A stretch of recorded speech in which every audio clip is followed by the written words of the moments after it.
کہتے ہیں کہ محبت پیروں کی ایسی زنجیر ہوتی ہے جو محبوب کو ادھر ادھر ہونے نہیں دیتی، مگر کبھی کبھی ایسی حماقتیں بھی سرزد ہو جاتی ہیں کہ یہی زنجیر بیڑیوں کی شکل اختیار کر لیتی ہے، اور ایسے میں محبت نہیں بلکہ رسوائی بن جاتی ہے۔ کچھ ایسی ہی غلطیوں کا ارتکاب وہ بھی کر بیٹھے تھے، لیکن ان کی قسمت اچھی تھی کہ اس طور کے معاشرتی صورتحال عہد حاضر کی طرح بگڑی ہوئی نہ تھی، ورنہ آج ان کی اپنی سانس ان پر ہی بھاری ہو جاتی۔ کٹھن معاملے کو سہل بنانے کے لیے ملک صاحب کو ٹھیک ٹھاک محنت کرنا پڑی کہ سچی محبت تو ہر دل کو بھاتی ہے۔ زندگی کے نازک دوراہے پر مجرم کو محرم بنانے والے پولیس انسپیکٹر کی فرض شناسی۔ السلام علیکم ناظرین، میرا نام ہے سعدی اور آپ دیکھ رہے ہیں صادق لائبریری۔ ملک صفدر صاحب کی سیریز کا ایک نہایت ہی دلچسپ کیس آپ کی خدمت میں پیش کرنے جا رہی ہوں۔ امید کرتی ہوں کہ یہ کہانی بھی آپ کو بہت پسند آئے گی۔ جو میرے چینل پر نیو ہے وہ جلدی سے چینل کو سبسکرائب کر لیجئے اور بیل کے آئیکن کو لازمی سے پریس کیجئے گا تاکہ کوئی ویڈیو آپ سے مس نہ ہو جائے۔ اس کے علاوہ میرے چینل پر جنات کا بیٹا اور تاوان پیش کی جا رہی ہے، لازمی سے سنیے گا ورنہ آپ ان کو مس کر جائیں گے۔ آئیے آغاز کرتے ہیں آج کی کہانی کا۔ بعض لوگ بڑے عجیب ہوتے ہیں، وہ اچانک آپ کے سامنے آ کر کوئی ایسی حرکت کرتے ہیں کہ آپ چونک جاتے ہیں۔ ان کو دیکھ کر ایک نامعلوم سا تجسس جاگ اٹھتا ہے، اور جب وہ زبان کھولتے ہیں تو فضا میں سنسنی سی پھیل جاتی ہے۔ نہ چاہتے ہوئے بھی آپ پوری توجہ سے ان کی بات سننے پر مجبور ہو جاتے ہیں۔ جمعہ بھی ایک ایسا ہی کردار تھا۔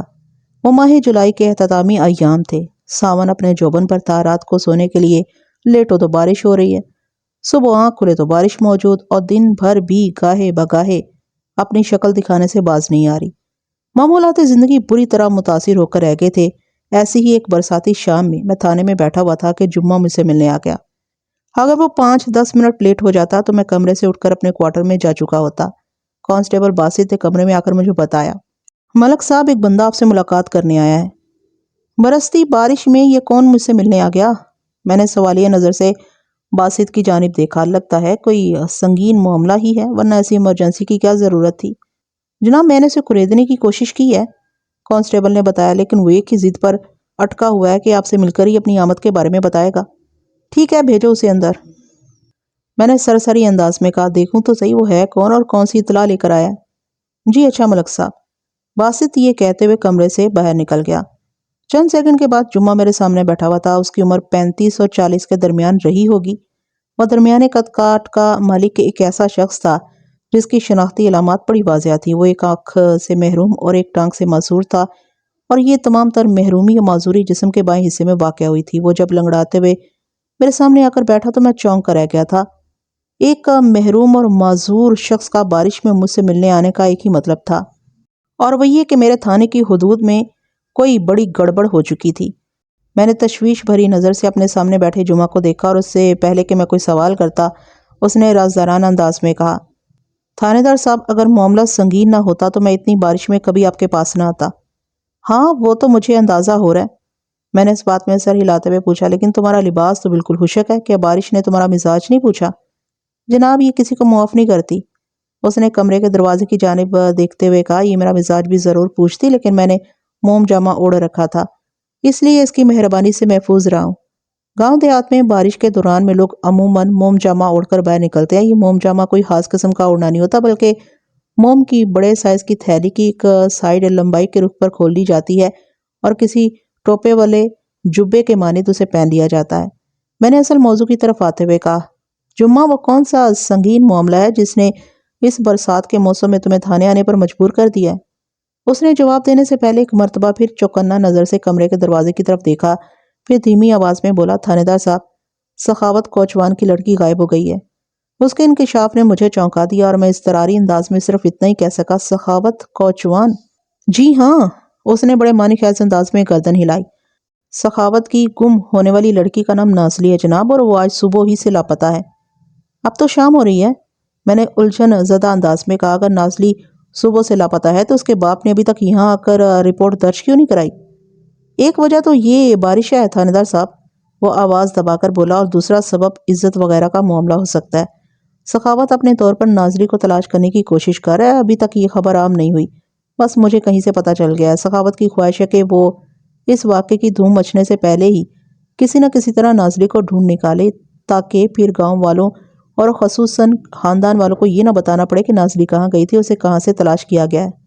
میں گہری سوچ میں ڈوب گیا، پھر جمعہ کی آنکھوں میں دیکھتے ہوئے استفسار کیا، تمہارا اس معاملے سے کیا تعلق ہے؟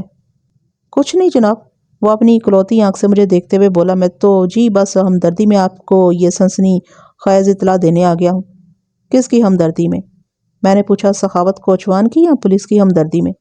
دونوں ہی کی سمجھ لیں سرکار، وہ ٹھہرے ہوئے لہجے میں بولا، اگر آپ کی کوشش سے سخاوت کی لڑکی مل جائے تو اس میں دونوں ہی کا فائدہ ہے نا۔ نازلی خیر خیریت سے اپنے گھر پہنچ جائے گی اور آپ کے ریکارڈ میں ایک اور کارنامے کا اضافہ ہو جائے گا۔ تمہاری فرض شناسی نے مجھے متاثر کیا جمعہ، میں نے گہری سنجیدگی سے کہا، پھر پوچھا، کیا تم ادھر ایمن آباد ہی میں رہتے ہو؟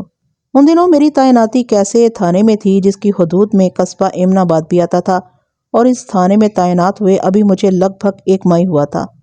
اس سے پہلے میں جھنگ صدر کے ایک تھانے میں پیشہ ورانہ فرائض ادا کر رہا تھا۔ ایمن آباد ضلع گوجرانوالہ کی حدود میں آتا تھا۔ جمعہ نے میرے سوال کے جواب میں بتایا، جناب جبھی تو مجھے پتا چلا ہے کہ سخاوت کی لڑکی نازلی گھر سے غائب ہے۔ یہ جواب اس بات کی تصدیق تھا کہ جمعہ ایمن آباد ہی کا رہائشی تھا۔ میں نے اسے پوچھا، تم کرتے کیا ہو؟ وہ جی میں کریانے کی ایک چھوٹی سی دکان چلاتا ہوں، اس نے بتایا۔ تمہارا اصل نام کیا ہے؟ نام تو میرا جمال الدین ہے جی، وہ دھیمی آواز میں بولا، لیکن سب مجھے جمعہ جمعہ ہی کہتے ہیں اور بعض تو جمعہ جانجنال بھی کہہ دیتے ہیں۔ تمہاری سخاوت علی کے ساتھ کوئی رشتہ داری تو نہیں ہے نا؟ میں نے سوالیہ نظر سے اس کی طرف دیکھا۔ اب میرا مطلب ہے گم ہونے والی لڑکی نازلی تمہاری کچھ لگتی تو نہیں؟ کچھ نہیں جناب، وہ سادہ سے لہجے میں بولا، بس محلے داری سمجھ لیں۔ ٹھیک ہے جمعہ، میں نے گہری سنجیدگی سے کہا، یہ ہم اطلاع دینے کے لیے میں تمہارا شکر گزار ہوں، لیکن اس سلسلے میں فی الحال میں کوئی عملی قدم نہیں اٹھا سکتا۔ کیا مطلب تھانے دار صاحب؟ وہ تعجب خیز منتظر نظر سے مجھے دیکھنے لگا۔ میں نے اس کے چشمے یک کے اطمینان کی خاطر کہا، بات دراصل یہ ہے جمعہ کہ جب تک نازلی کے گھر والوں یعنی اس کے ورثاء میں سے کوئی تھانے آ کر اس کی گمشدگی کی رپورٹ درج نہ کرا دے، میں نازلی کی تلاش کے لیے قانونی چارہ جوئی نہیں کر سکتا۔ البتہ میں اپنے عملے کے ایک مقامی کانسٹیبل کو اس معاملے کی سن گن لینے کے لیے مقرر کر دیتا ہوں تاکہ مجھے تازہ ترین حالات کا پتہ چلتا رہے۔ ٹھیک ہے جناب، آپ اتنا ہی کر لیں، وہ سادگی سے بولا، لیکن میرے سرگرم ہونے کا یہ مطلب نہیں کہ تم ہاتھ پر ہاتھ رکھ کر بیٹھ جاؤ۔ میں نے تنبیہ کرنے والے انداز میں کہا، تم اپنی آنکھیں اور کان مسلسل کھلے رکھو گے اور جیسے ہی تمہیں کام کی کوئی بات معلوم ہو تم سیدھا میرے پاس آ کر بتاؤ گے، ٹھیک ہے نا؟ جی ٹھیک ہے تھانے دار صاحب، وہ اس بات میں گردن ہلاتے ہوئے بولا، پھر اپنی داڑھی میں انگلیاں گھمانے کے بعد یہ اضافہ کیا، آپ اس سلسلے میں تو بالکل بے فکر ہو جائیں۔ شاباش، میں نے سراہنے والے انداز میں کہا۔ وہ ایک جھٹکے سے اٹھ کر کھڑا ہو گیا اور بولا، تو اب مجھے اجازت دیں، میں اپنی دکان پر گوشی کو بٹھا کر آیا ہوں۔ یہ گوشی کون ہے؟ میں نے رواداری میں پوچھ لیا۔ گوشی میرا 8 سالہ بیٹا ہے جناب، جمعہ نے بتایا۔ نام تو اس کا نصیر ہے جی، لیکن لوگ اسے گوشی کہہ کر بلاتے ہیں۔ وہ بچپن میں بالکل بگو گوشے کی طرح کا تھا، اس لیے گوشی مشہور ہو گیا اور ابھی بھی وہ ایسا ہی ہے۔ میں نے جمال الدین عرف جمعہ کو جانے کی اجازت دے دی۔ وہ جس طرح لنگڑاتے ہوئے میرے کمرے میں داخل ہوا تھا بالکل ویسے ہی لنگڑاتے ہوئے واپس چلا گیا اور جاتے جاتے مجھ سے ایک وعدہ بھی لے گیا۔ جب وہ اٹھ کر کھڑا ہوا تھا تو اس نے درخواست آمیز انداز میں مجھ سے کہا تھا، تھانے دار صاحب، میں تو سخاوت کی بھلائی کے لیے آپ کو اطلاع دینے آ گیا ہوں، لیکن میرا نام کہیں نہ آئے تو اچھا ہے۔ میں نہیں چاہتا کہ سخاوت کا دل میری طرف سے میلا ہو۔ وہ جس معاملے کو چھپا رہا ہے میں اس کو کھولنے والا مشہور ہو گیا تو وہ مجھ سے ناراض بھی ہو سکتا ہے۔ میں تمہاری مجبوری کا خیال رکھوں گا، میں نے تسلی بھرے لہجے میں کہا۔ تم مطمئن ہو کر جاؤ اور مزے سے دکانداری کرو۔ وہ اپنی تشکر سے لبریز اکلوتی آنکھ سے مجھے دیکھنے کے بعد رخصت ہو گیا۔ اس کے جانے کے بعد میں نے کانسٹیبل باسط کو اپنے پاس بلا لیا اور پوچھا، یہ کانسٹیبل نوازش ڈیوٹی پر آ گیا ہے؟ نوازش نامی یہ کانسٹیبل مقامی تھا، یعنی اس کی رہائش ادھر ایمن آباد ہی میں تھی۔ وہ آج کل شبینہ ڈیوٹی کر رہا تھا۔ باسط نے میرے سوال کے جواب میں بتایا، نہیں جناب، ابھی تک تو نہیں پہنچا، ٹائم تو ہو گیا، بس آنے والا ہوگا۔ وہ جیسے ہی آئے اسے میرے پاس بھیج دینا، میں نے کہا، ایک بہت ہی ضروری کام ہے اس سے۔ اس بندے نے کہیں نوازش کی کوئی شکایت وغیرہ تو نہیں کر دی؟ باسط نے ٹٹولنے والی نظر سے میری طرف دیکھا۔ ہاں کچھ ایسی بات ہے، میں نے گول مول جواب دیا۔ ملک صاحب خیریت تو ہے نا؟ اس کی آنکھوں میں تشویش بھر کی، یہ لنگڑا کون تھا؟ کیا تم اسے جانتے نہیں ہو؟ میں نے پوچھا۔ نہیں جناب، باسط نے نفی میں گردن ہلائی، میں نے اسے آج پہلی مرتبہ دیکھا، لیکن یہ بندہ مجھے بڑا ہی عجیب سا لگا ہے۔ عجیب سا؟ میں نے چونک کر کانسٹیبل کی طرف دیکھا۔ کیا مطلب ہے تمہارا؟ پتہ نہیں جناب، آپ میری بات کو مذاق سمجھیں گے، وہ ہچکچاہٹ آمیز انداز میں بولا، لیکن میں نے جو دیکھا ہے وہ مجھے ہضم نہیں ہو رہا۔ تم نے ایسا کیا دیکھ لیا باسط؟ میں نے تیز لہجے میں استفسار کیا۔ ملک صاحب، جب یہ بندہ تھانے کی عمارت میں داخل ہوا تھا تو میں نے اسے باقاعدہ لنگڑاتے ہوئے دیکھا تھا۔ ہاں وہ تو میں نے بھی دیکھا ہے، میں نے اضطراری انداز میں قطع کلامی کی۔ وہ میرے کمرے میں لنگڑاتے ہوئے ہی آیا ہے۔ وہ بولا یہ کہ اتفاق ہے کہ جب وہ شخص تھانے سے رخصت ہو رہا تھا تو میں نے بھی اسے جاتے ہوئے دیکھا اور تبھی مجھ پر یہ انکشاف ہوا کہ وہ ڈرامہ کر رہا ہے۔ کس قسم کا ڈرامہ؟ اس کے خاموش ہوتے ہی میں نے سوال کر دیا۔ مجھے یقین ہے کہ وہ لنگڑا نہیں۔ کیا مطلب؟ وہ جب تھانے کی عمارت سے نکل کر اپنے گھوڑے کی جانب بڑھ رہا تھا تو میں نے اسے غور سے دیکھا ہے جناب، باسط انکشاف انگیز لہجے میں وضاحت کرتے ہوئے بولا۔ وہ چند قدم تو لنگڑاہٹ بھری چال کے ساتھ آگے بڑھا، پھر جب وہ اپنے گھوڑے سے 8-10 فٹ کے فاصلے پر تھا تو اس کی چال بالکل نارمل ہو گئی۔ وہ اچک کر گھوڑے کی پیٹھ پر سوار ہوا اور گھوڑے کو چلاتے ہوئے جی ٹی روڈ کی طرف بڑھ گیا تھا۔ اسی وقت آپ نے مجھے اپنے پاس بلا لیا اور میں یہ نہ دیکھ سکا کہ وہ آگے کس سمت گیا ہے۔ باسط ایک ایسی بات بتا رہا تھا جسے نظر انداز کرنا ممکن نہیں تھا۔ اگر جمعہ امن آباد ہی کا وسنیک تھا تو پھر اسے جی ٹی روڈ کی طرف جانے کی کیا ضرورت تھی؟ اس نے مجھے بتایا تھا کہ وہ اپنی کریانے کی دکان کھلی چھوڑ کر آیا تھا، اس لیے اسے واپسی کی بھی جلدی تھی، لہٰذا اسے تو فی الفور اپنی دکان پر یعنی امن آباد کے اندرونی حصے کی طرف جانا چاہیے تھا، اور کانسٹیبل باسط کوئی اور ہی کہانی سنا رہا تھا۔ یہ بھی تو ہو سکتا ہے کہ تمہیں دیکھنے میں کوئی مغالطہ ہوا ہو، میں نے باسط کی آنکھوں میں جھانکتے ہوئے کہا۔ بارش کے سبب اس کی چال میں تیزی آ گئی ہو اور تمہیں یوں محسوس ہوا جیسے وہ لنگڑا نہیں رہا بلکہ کسی صحت مند ٹانگوں والے انسان کی طرح چل کر اپنے گھوڑے کی جانب بڑھا ہو۔ سوال ہی پیدا نہیں ہوتا ملک صاحب، وہ پورے یقین سے بولا۔ میری آنکھیں دھوکہ نہیں کھا سکتی، میں نے جو بھی دیکھا وہی آپ کو بتایا ہے۔ میری بات کا یقین کریں یا نہ کریں یہ آپ کی مرضی ہے جناب۔ ٹھیک ہے، میں اس بندے کو چیک کروں گا، میں نے معاملے کو سمیٹتے ہوئے کہا۔ تم اب جاؤ اور نوازش جیسے ہی تھانے پہنچے اسے فوراً میرے کمرے میں بھیج دینا۔ Okay sir. وہ مجھے سیلیوٹ کر کے واپس چلا گیا۔ میں دراصل نوازش کو اپنے پاس بلا کر سخاوت علی کی گمشدہ بیٹی نازلی کے بارے میں استفسار کرنے کا ارادہ رکھتا تھا۔ جمعہ کی اطلاع کے مطابق نازلی آج صبح ہی سے غائب تھی۔ نوازش چونکہ امن آباد ہی کا رہنے والا تھا، لہٰذا نازلی کی گمشدگی کے حوالے سے اسے زیادہ معتبر خبر اور کوئی دے ہی نہیں سکتا تھا۔ جبکہ وہ دن بھر گھر میں بھی رہا تھا، لیکن باسط نے ابھی جمعہ کی لنگڑاہٹ کے ذیل میں جو سنسنی خیز انکشاف کیا تھا اس کی روشنی میں جمعہ قابل بھروسہ نہیں رہتا تھا۔ جب وہ قابل اعتبار نہیں رہا تھا تو پھر اس کی فراہم کردہ اطلاع کو کیوں کر معتبر سمجھا اور جانا جا سکتا تھا؟ میرا ذہن کئی زاویوں پر بیک وقت سوچتے ہوئے خاصا الجھ سا گیا تھا، اور اس الجھن کو ایک ہی شخص دور کر سکتا تھا، وہ تھا کانسٹیبل نوازش۔ میں بڑی بے تابی سے اس کی آمد کا انتظار کرنے لگا۔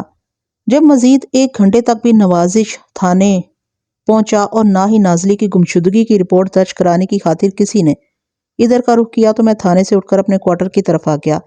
مذکورہ کوارٹر تھانے کی عمارت کے پچھواڑے واقع تھا۔ نہایت ہی مختصر اور جامع الفاظ میں یہی کہا جا سکتا تھا کہ کانسٹیبل باسط نے جمعہ کی چال کے بارے میں جو فتویٰ جاری کیا تھا وہ بے وزن نہیں تھا۔ میں نے حسب معمول مغرب کی نماز کے بعد رات کا کھانا کھایا اور برآمدے میں بستر لگا کر لیٹ گیا۔ موسم ایسا تھا کہ کمرے کے اندر سویا جا سکتا تھا اور نہ ہی کوارٹر کے صحن میں لیٹنا ممکن تھا۔ کمرے میں گھٹن گرمی اور مچھر تھے، جبکہ صحن میں بارش برس رہی تھی، لہٰذا آج کل اکثر راتیں برآمدے میں ہی گزر رہی تھی۔ میں خود تو کوارٹر کے برآمدے میں لیٹا ہوا تھا اور ذہن جمال الدین عرف جمعہ کے معاملے میں الجھا ہوا تھا۔ اگر کانسٹیبل باسط کی آنکھوں کو کوئی دھوکہ نہیں ہوا تھا تو پھر جمعہ کی تھانے میں آمد بڑی تشویشناک تھی۔ اس نے مجھے سخاوت کوچوان کی بیٹی نازلی کی گمشدگی کی اطلاع دی تھی، لیکن سخاوت علی کی جانب سے کوئی بھی شخص اس واقعے کی رپورٹ درج کرانے نہیں آیا تھا۔ یہ بھی سمجھ میں نہ آنے والی بات تھی۔ جمعہ نے اس کوتاہی کا جو جواز پیش کیا تھا وہ میرے لیے قابل قبول نہیں تھا۔ ان لمحات میں ان خطوط پر بھی سوچ رہا تھا کہ اگر سخاوت کوچوان کی بیٹی نازلی گھر سے غائب نہیں ہوئی تھی تو پھر کہیں جمعہ مجھے غلط معلومات فراہم کر کے اپنا کوئی پوشیدہ مقصد تو حاصل نہیں کرنا چاہتا تھا۔ کانسٹیبل باسط کے حیرت انگیز انکشاف نے جمعہ کی ذات کو شک کی دبیز چادر میں لپیٹ کر رکھ دیا تھا۔ وہ سامنے ہوتا تو میں اس یک چشم 1.5 ٹانگ شخص سے اپنے مطلب کی بات چٹکی بجاتے میں اگلوا لیتا۔ میں اسی ادھیڑ بن میں تھا کہ کوارٹر کے دروازے پر دستک کی آواز ابھری۔ میں نے لیٹے لیٹے چونک کر دروازے کی جانب دیکھا۔ بارش کا سلسلہ وقتی طور پر رکیا تھا، تاہم ہلکی پھلکی بوندا باندی جاری تھی۔ فوری طور پر میرے ذہن میں یہی خیال آیا کہ سخاوت کی طرف سے نازلی کی گمشدگی کی رپورٹ درج کرانے کوئی تھانے پہنچا ہوگا، جبھی کوئی کانسٹیبل میرے دروازے کو کھٹکھٹانے آ گیا تھا۔ میں نے بستر چھوڑ دیا اور جب تک صحن کو عبور کر کے میں بیرونی دروازے تک پہنچتا، دستک کی آواز ایک مرتبہ پھر ابھری تھی۔ تیسری دستک سے پہلے ہی میں دروازے کے قریب پہنچ چکا تھا۔ دروازہ کھولنے سے قبل میں نے حسب عادت پوچھ لیا، کون ہے بھائی؟ میں ہوں جی، نوازش۔ دوسری جانب سے کانسٹیبل نوازش کی جانی پہچانی آواز ابھری۔ میں جانتا ہوں آپ ابھی تک سوئے نہیں ہوں گے، اس لیے ادھر آ گیا ہوں، ورنہ کبھی زحمت نہ دیتا۔ نوازش کا اندازہ 100% درست تھا۔ میں عموماً عشاء کی نماز کی ادائی کے بعد ہی سونے کے لیے لیٹا کرتا تھا اور اب عشاء کی اذان بھی نہیں ہوئی تھی۔ میں کنڈی گرا کر دروازہ کھول دیا۔ سامنے کانسٹیبل نوازش کھڑا تھا۔ میں نے اسے راستہ دیتے ہوئے گہری سنجیدگی سے کہا، اندر آ جاؤ۔ باسط نے ابھی مجھے بتایا ہے کہ آپ مجھے یاد کر رہے تھے۔ وہ کوارٹر کے اندر داخل ہوتے ہوئے بولا، میں معذرت چاہتا ہوں ملک صاحب، آج مجھے ڈیوٹی پر آنے میں کافی دیر ہو گئی ہے۔ اس کے بعد وہ مجھے بتانے لگا کہ اس تاخیر کا سبب کیا تھا۔ بارش نے اس کے گھر کی 1-2 چھتوں کے ساتھ خاصی گڑبڑ کر دی تھی اور وہ ان کی لیکیج کو روکنے میں ایسا مصروف تھا، لہٰذا وقت پر تھانے نہ پہنچ سکا۔ میں نے پوری توجہ سے اس کی بات سنی۔ اس دوران میں ہم چلتے ہوئے برآمدے میں آ گئے تھے، جہاں میری چارپائی کے ساتھ ہی 2 کرسیاں بھی رکھی ہوئی تھیں۔ میں نے کرسی سنبھالی اور دوسری پر اسے بیٹھنے کا اشارہ کرنے کے بعد کہا، تم نے بالکل ٹھیک سنا ہے، میں واقعی تمہیں بڑی شدت کے ساتھ یاد کر رہا تھا۔ ملک صاحب خیریت تو ہے نا؟ وہ کرسی پر بیٹھتے ہوئے پریشانی سے بولا، ابھی تک تو خیریت ہی ہے۔ میں نے اس کی آنکھوں میں دیکھتے ہوئے کہا، لیکن آگے کیا ہوگا اس بارے میں قبل از وقت کچھ کہا نہیں جا سکتا۔ آپ تو مجھے ڈرا رہے ہیں جناب۔ اس کی پریشانی دوچند ہوگی، کچھ بتائیں تو صحیح، آخر معاملہ کیا ہے؟ کچھ نہیں، بلکہ میں پورا معاملہ ہی تمہارے سامنے کھول دیتا ہوں۔ پہلے تم مجھے یہ بتاؤ کہ باسط نے تمہیں کیا کہانی سنائی ہے؟ اس نے تو یہی بتایا ہے کہ آج شام میں ایک کانا اور لنگڑا گھڑ سوار تھانے آیا تھا۔ نوازش نے الجھن زدہ لہجے میں جواب دیا، اس شخص نے آپ سے میری کوئی شکایت کی ہے، اس لیے آپ مجھ سے ملنا چاہتے ہیں؟ یہ وہ کہانی ہے جو میں نے باسط کو ٹالنے کے لیے سنائی تھی، میں نے گہری سنجیدگی سے کہا، جبکہ حقیقت اس کے برعکس ہے۔ اور حقیقت کیا ہے ملک صاحب؟ اس کی پریشانی منزل بہ منزل عروج کی طرف جا رہی تھی۔ وہ گھوڑا سوار تھا کون؟ میں تو کسی لنگڑے اور کانے شخص کو نہیں جانتا۔ اس کی بات نے مجھے چونکنے پر مجبور کر دیا۔ میں نے اضطراری لہجے میں پوچھا، نوازش کیا تم ایمن آباد میں نہیں رہتے ہو؟ رہتا ہوں جی۔ وہ متذبذب نظر سے مجھے دیکھنے لگا۔ پھر تم جمعہ جنج نال کو تو اچھی طرح جانتے ہوگے۔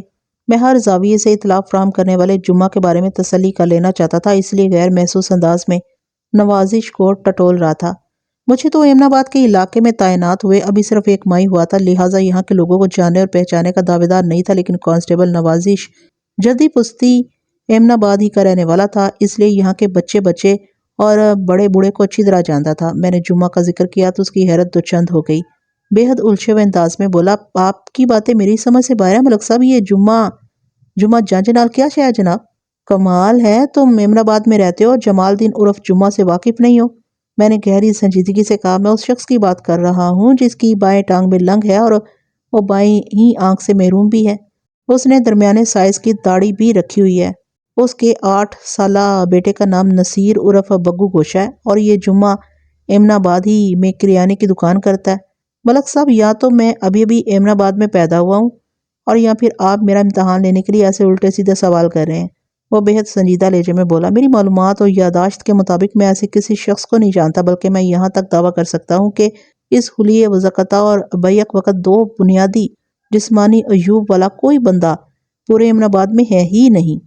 اور اگر اس بندے کا ایک عیب کم کر دیا جائے تو؟ میں نے ایک فوری خیال کے تحت کہا۔ کانسٹیبل باسط کی بات میرے ذہن میں لہرا کر گزر گئی تھی۔ ایک عیب کم کرنے سے آپ کی کیا مراد ہے ملک صاحب؟ نوازش نے حیرت بھری نظر سے مجھے دیکھتے ہوئے سوال کیا۔ میں کچھ سمجھا نہیں جناب۔ مثلاً ہم فرض کر لیتے ہیں کہ جمعہ لنگڑا نہیں ہے، میں نے سمجھانے والے انداز میں کہا، بس اس کی ایک آنکھ نہیں، پھر تمہارا جواب کیا ہوگا؟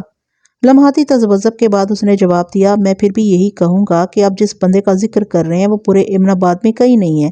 وہ چند ثانیے کے توقف کے بعد دوبارہ گویا ہوا، ہمارے علاقے میں صرف ایک ہی کانا شخص موجود ہے جس کا نام منظور ہے، اس کی داڑھی بھی نہیں ہے اور عمر بھی 60 سال سے کچھ اوپر ہی ہے۔ وہ پچھلے 2 سال سے چارپائی سے لگا ہوا ہے، گھوڑ سواری تو دور کی بات، اب تو چلنے پھرنے کے بھی قابل نہیں۔ میں گہری سوچ میں ڈوب گیا۔ تو اس کا مطلب ہے مجھ سے ملاقات کرنے والا وہ جمعہ کوئی فراڈ شخص تھا، وہ اپنے کسی خاص مقصد کی خاطر مجھے گمراہ کرنے یہاں آیا تھا۔ جناب، آپ مجھے اس بندے کے بارے میں تفصیل سے تو بتائیں، نوازش نے بے حد الجھن زدہ انداز میں کہا۔ اس کی آپ کے ساتھ کیا بات چیت ہوئی ہے؟ نوازش کے استفسار کے جواب میں نے نہایت ہی جامع اور مختصر الفاظ میں اسے صورتحال سے آگاہ کر دیا۔ میں خاموش ہوا تو وہ سنسنی خیز لہجے میں بولا، ملک صاحب، میں پورے دعوے کے ساتھ کہہ سکتا ہوں وہ جو کوئی بھی تھا بہت ہی دھوکے باز انسان تھا۔ اس نے ہر حوالے سے آپ کے ساتھ سراسر غلط بیانی کی ہے۔ سخاوت کوچوان میری واقعہ پیش آیا ہوتا تو مجھ سے پوشیدہ نہیں رہ سکتا تھا۔ میں یہاں سے جانے کے بعد گھر پر صرف 4 گھنٹے سویا ہوں گا۔ میں دوپہر سے تھوڑی دیر پہلے اٹھ گیا تھا۔ سخاوت کوچوان کی لڑکی نازلی کو تو میں نے سپہر میں خود اپنی آنکھوں سے گلی میں کھڑے دیکھا ہے۔ اگر وہ آج صبح سے گھر سے غائب ہو گئی ہوتی تو پھر کیسے نظر آتی؟ نوازش کی گواہی نے اس معاملے کو روز روشن کے مانند عیاں کر دیا تھا۔ اب اس عمر میں کسی شک و شبہے کی گنجائش باقی نہیں رہی تھی کہ جمعہ نامی وہ کانا سراسر دروغ گو اور فراڈ شخص تھا، لیکن سوال یہ پیدا ہوتا تھا کہ اس نے یہ حرکت آخر کی ہی کیوں؟ اس کا یہ عمل ہنسی مذاق کے خانے میں تو فٹ نہیں کیا جا سکتا تھا۔ کوئی شخص اتنی دیدہ دلیری کے ساتھ تھانے میں آ کر خواہ اس قسم کی حرکت نہیں کر سکتا تھا۔ اگر جمعہ نے یہ سب کیا تھا تو پھر اس عمل کے پیچھے اس کا کون سا مقصد پوشیدہ تھا، اس بات کا پتہ چلانا بہت ضروری تھا۔ جناب، مجھے تو وہ آدمی کوئی بہت ہی چالاک مجرم محسوس ہو رہا ہے، نوازش نے اپنی رائے کا اظہار کرتے ہوئے کہا۔ کوئی عام شریف انسان تو اس قسم کی حرکت کی ہمت ہرگز نہیں کر سکتا۔ اس کے پیچھے اس کی کوئی گہری چال بھی ہو سکتی ہے نہیں، بلکہ یقیناً اس عمل کے پیچھے اس کا کوئی خطرناک مقصد پوشیدہ ہے۔ میں نے ایک لفظ پر زور دیتے ہوئے کہا، اور ہمیں جلد از جلد اس کے مقصد تک رسائی حاصل کرنا ہوگی۔ وہ کیسے ملک صاحب؟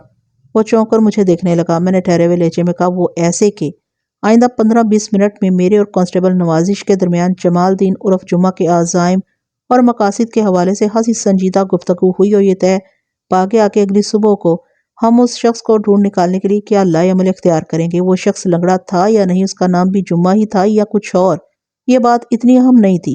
میرے لیے سب سے زیادہ قابل توجہ امر یہ تھا کہ اس نے یہ سارا ڈرامہ آخر کس مقصد کے حصول کے لیے رچایا تھا۔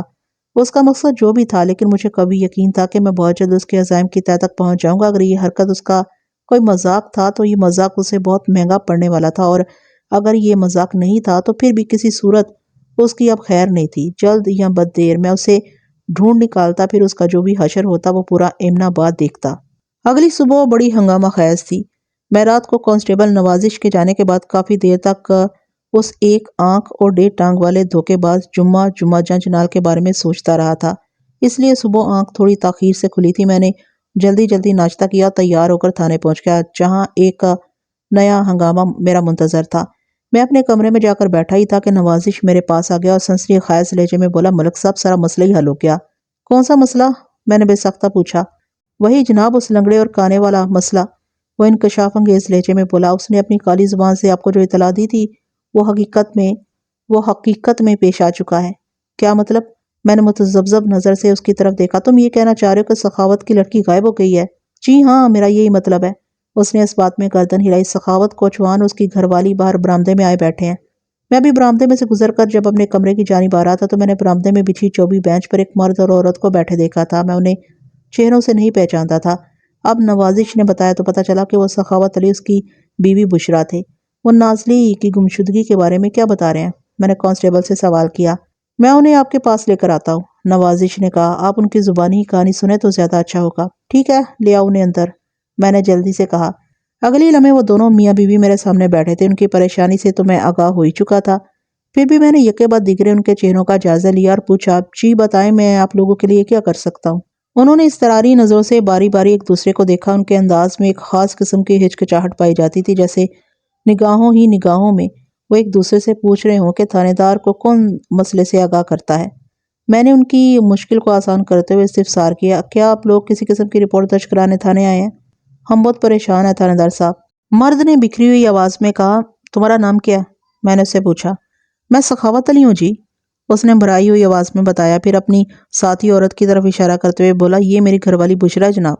ٹھیک ہے، آپ دونوں کا تعارف تو ہو گیا، میں نے ٹھہرے ہوئے لہجے میں کہا۔ اب یہ بھی بتا دے کہ کون سی پریشانی آپ کو کھینچ کر تھانے لے آئی ہے؟ ہماری پریشانی نازلی کی وجہ سے ہے تھانے دار صاحب، بشرا گلگیر آواز میں بولی۔ وہ رات سے کہیں غائب ہے، کچھ پتہ نہیں چل رہا وہ کہاں گئی، ہم اسے ڈھونڈ کر جیسے پاگل ہو گئے ہیں۔ نازلی ہماری بیٹی ہے جناب، بشرا کے خاموش ہوتے ہی سخاوت نے بتایا۔ سمجھ میں نہیں آ رہا کہ اسے زمین کھا گئی ہے یا آسمان نے نگل لیا ہے۔ ہم نے پورا ایمن آباد چھان مارا ہے لیکن اس کا کوئی سراغ نہیں ملا۔ ساری رات ہم نے جاگ کر گزاری ہے۔ آپ کی بیٹی کی عمر کیا ہے؟ میں نے باری باری ان کے چہروں کا جائزہ لیتے ہوئے سوال کیا۔ ان سردیوں میں وہ پورے 22 سال کی ہو جائے گی جناب، بشرا نے بتایا۔ آخری بار نازلی کو آپ لوگوں نے کب اور کہاں دیکھا تھا؟ میں نے پوچھا۔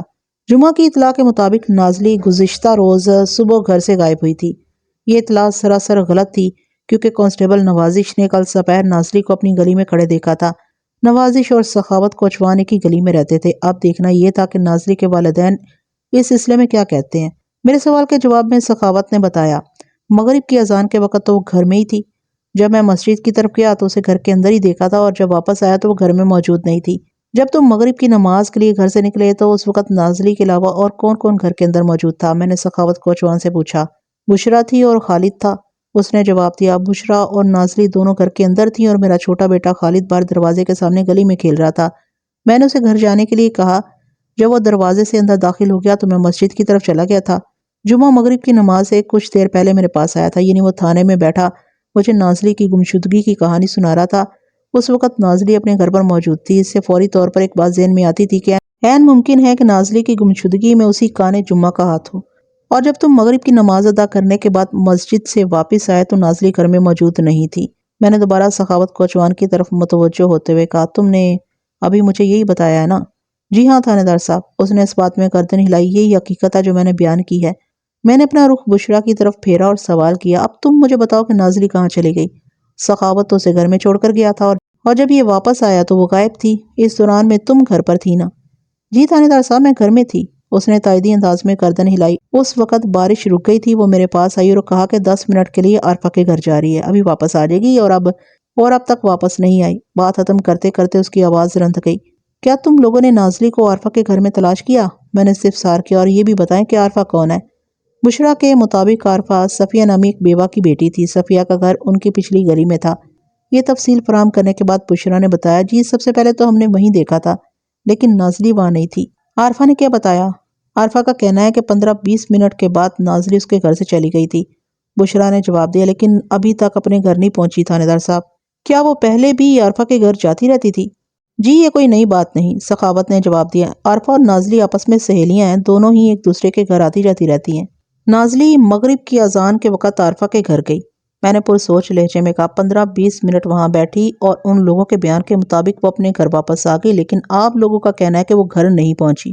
جی ہاں یہی صورتحال ہے، سخاوت نے کمزور سی آواز میں کہا۔ تم لوگوں نے نازلی کو کہاں کہاں تلاش کیا ہے؟ یہ پوچھیں کہ کہاں تلاش نہیں کیا۔ وہ بولا، ہم نے اسے پورے ایمن آباد میں ڈھونڈا ہے مگر وہ کہیں نہیں ملی۔ اور ایمن آباد کے باہر؟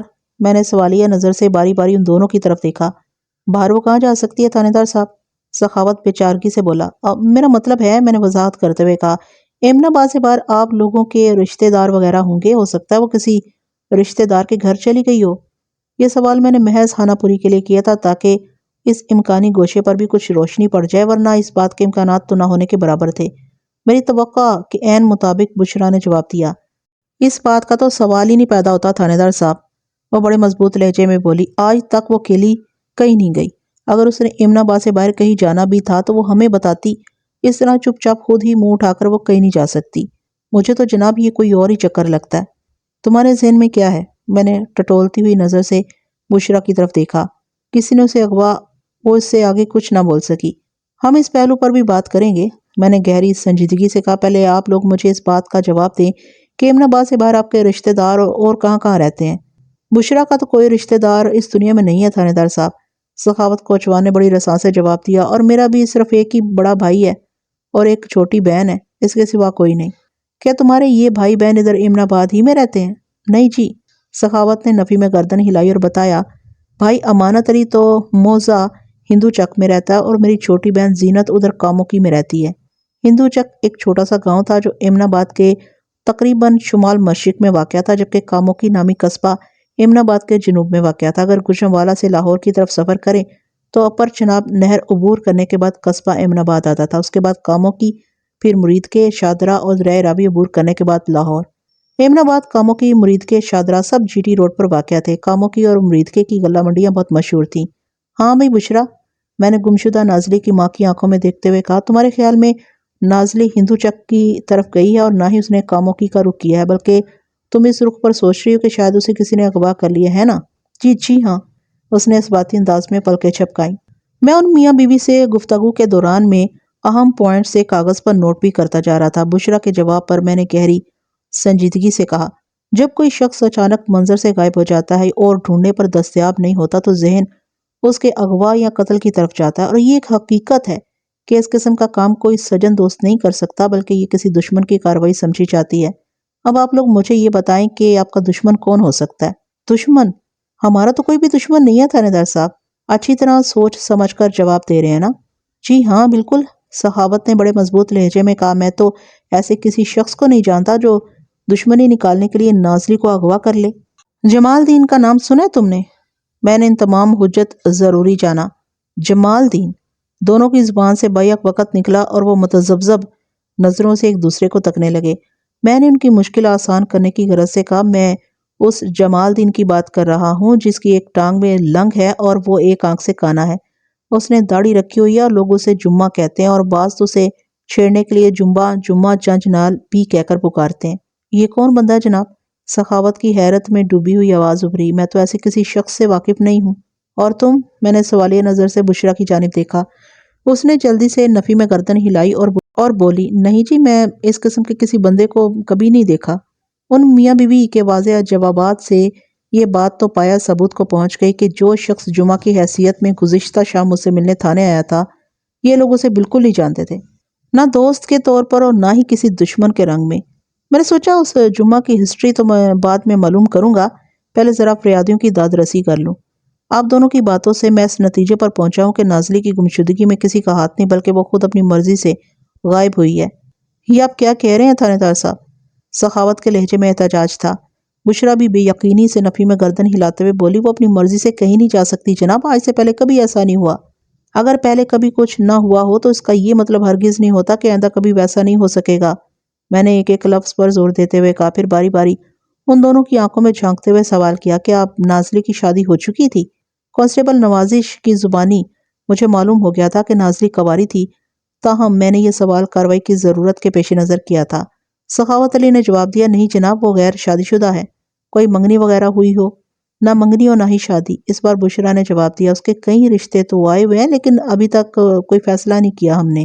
میں تو بہت پہلے اس بات کا فیصلہ کر چکا ہوں تھانے دار صاحب، سخاوت علی نے ٹھوس لہجے میں کہا، لیکن میری بات بشریٰ کی سمجھ میں نہیں آ رہی۔ بات ڈھنگ کی ہوگی تو سمجھ میں آئے گی نا؟ بشریٰ برا سا منہ بناتے ہوئے بولی، پورے 4 سال کا فرق ہے دونوں کی عمروں میں۔ اللہ کی بندی، 4 سال کا فرق بھی بھلا کوئی فرق ہوتا ہے؟ سخاوت علی نے شاکی نظر سے اپنی بیوی کی طرف دیکھا۔ اپنا پھر اپنا ہی ہوتا ہے۔ یہ تم لوگوں نے کون سی نئی کہانی شروع کر دی ہے؟ میں نے قدرے سخت لہجے میں کہا، نازلی کی گمشدگی کا ان باتوں سے کیا تعلق واسطہ ہے؟ ٹھہرے جی، میں آپ کو بتاتا ہوں۔ سخاوت علی جلدی سے بولا، میں تو تمہارے کہنے پر تھوڑی دیر کے لیے ٹھہر جاؤں گا، لیکن وقت کو ٹھہرانا ممکن نہیں جو کہ بہت تیزی سے گزرتا چلا جا رہا ہے۔ میں نے حفقی امیز انداز میں کہا، تمہیں جو کچھ بھی بتانا ہے جلدی سے 4 لفظوں میں بتا ڈالو۔ اچھا جی، اس نے اس بات میں گردن ہلائی اور شروع ہو گیا۔ سخاوت علی کوچوان کے مطابق وہ نازلی کی شادی اپنے بڑے بھائی امانت علی کے بیٹے سرفراز سے کرنے کا خواہشمند تھا، لیکن بشریٰ اس رشتے کے لیے تیار نہیں تھی۔ اس کا سب سے بڑا اعتراض سرفراز کی عمر پر تھا۔ اس وقت نازلی 22 سال کی اور سرفراز 18 سال کا تھا۔ بشریٰ کا موقف یہ تھا کہ شوہر کو بیوی سے 2-4 سال بڑا ہونا چاہیے، نہ کہ بیوی شوہر سے بڑی ہو۔ دوسری جانب خرابی والی بات یہ تھی کہ ان کے رشتہ داروں میں سرفراز کے سوا اور کوئی لڑکا تھا نہیں جس سے نازلی کی شادی کی جاتی۔ امانت علی کے بڑے تمام بیٹوں کی شادی ہو چکی تھی اور کاموں کی والی سخاوت علی کی چھوٹی بہن زینت کے آگے صرف 4 لڑکیاں تھیں۔ زینت کی 4 بیٹیاں تھیں، لہٰذا خاندان کے اندر نازلی کی شادی سرفراز ہی سے ممکن تھی اور خاندان سے باہر شادی کے لیے سخاوت علی تیار نہیں تھا۔ یہ جھگڑا تو بعد میں نپٹایا جا سکتا ہے، نازلی اور سرفراز کی جوڑی مناسب رہے گی یا نہیں؟ میں نے گہری سنجیدگی سے کہا، آپ مجھے یہ بتائیں کہ نازلی کا سرفراز کے بارے میں کیا خیال ہے؟ وہ تو جی سرفراز کو اپنا چھوٹا بھائی سمجھتی ہے، بشریٰ نے جلدی سے کہا۔ اس نے کبھی اس حوالے سے تو سوچا ہی نہیں کہ سرفراز سے اس کی شادی بھی ہو سکتی ہے، اور نازلی کے لیے جو رشتے آئے ہوئے ہیں۔ میں نے سوالیہ نظروں سے باری باری ان کے چہروں کا جائزہ لیا۔ کیا وہ یہیں ایمن آباد ہی کے رہنے والے ہیں؟ جی ہاں، سخاوت علی نے جواب دیا۔ ان لڑکوں کے بارے میں نازلی کی کیا رائے تھی؟ اس نے بتایا نہیں جی، بشریٰ نے کہا، ہم نے اس حوالے سے نازلی سے پوچھا بھی نہیں تھا۔ آپ لوگوں سے ایک بہت ہی نازک سا سوال پوچھ رہا ہوں، بہت سوچ سمجھ کر جواب دینا ہوگا، کسی قسم کی غلط بیانی سے معاملہ بگڑ بھی سکتا ہے۔ نہیں جناب، ہم آپ سے بالکل بھی جھوٹ نہیں بولیں گے۔ سخاوت علی نے نفی میں گردن ہلائی۔ آپ پوچھے، کیا پوچھنا ہے؟ میں نے پوچھا، کیا نازلی کسی لڑکے کو پسند کرتی تھی؟ میرے سوال پر ان دونوں نے چونک کر ایک دوسرے کو دیکھا، پھر بیک زبان بولے، نہیں جی، ایسی تو کوئی بات نہیں۔ اچھا، میں نے ٹٹولنے والی نظر سے ان کے چہروں پر نمودار ہونے والے تاثرات کا جائزہ لیا، پھر پوچھا، اور کوئی لڑکا اسے پسند کرتا ہو؟ تھانے دار صاحب، ہماری نازلی کے ساتھ ایسا کوئی معاملہ نہیں تھا، سخاوت نے دکھی لہجے میں کہا۔ آپ کو اگر ہماری بات کا یقین نہ ہو تو اپنے کانسٹیبل نوازش سے بھی پوچھ سکتے ہیں، وہ ہماری گلی میں رہتا ہے۔ اگر ایسی کوئی بات ہوتی تو نوازش اس سے بے خبر نہیں رہ سکتا تھا۔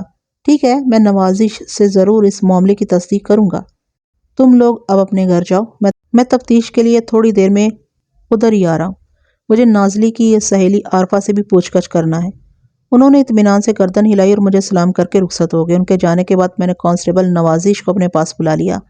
جب بشریٰ اور سخاوت علی میرے کمرے میں آئے تھے تو میں نے نوازش کو باہر جانے کا اشارہ کر دیا تھا۔ وہ میرے سامنے آ کر بیٹھا تو میں نے نہایت ہی مختصر الفاظ میں اسے ان میاں بیوی سے ہونے والی گفتگو سے آگاہ کیا اور آخر میں سوال کیا، آپ بتاؤ تم کیا کہتے ہو بیچ اس مسئلے کے؟ سارے حالات تمہارے سامنے ہیں۔ مجھے 101% یقین ہے ملک صاحب، وہ دبے دبے جوش کے ساتھ بولا، نازلی کی گمشدگی میں اسی خبیث کانے کا ہاتھ ہے جس نے آپ کو اپنا نام جمعہ بتایا تھا۔ سارے اشارے تو اسی طرف جا رہے ہیں، میں نے گمبھیر انداز میں کہا، لیکن یہ بات مجھے ہضم نہیں ہو رہی کہ کوئی مجرم اتنا ہمت والا بھی ہو سکتا ہے کہ شام میں تھانے آ کر مجھے نازلی کی گمشدگی کی اطلاع بھی دے اور پھر تھوڑی دیر کے بعد وہ نازلی کو اغوا بھی کر کے لے جائے۔ آپ اسے دوسرے زاویے سے دیکھیں ملک صاحب، وہ گہری سنجیدگی سے بولا۔ کون سا دوسرا زاویہ؟ میں پوچھے بنا نہ رہ سکا۔ اس نے بتایا وہ کانا بہادر یا ہمت والا تھا یا نہیں، ہم اس بحث میں نہیں پڑتے اور فرض کر لیتے ہیں کہ وہ ایک چالاک اور ہوشیار مجرم تھا اور اس واردات میں کوئی اس کا شریک کار بھی رہا تھا۔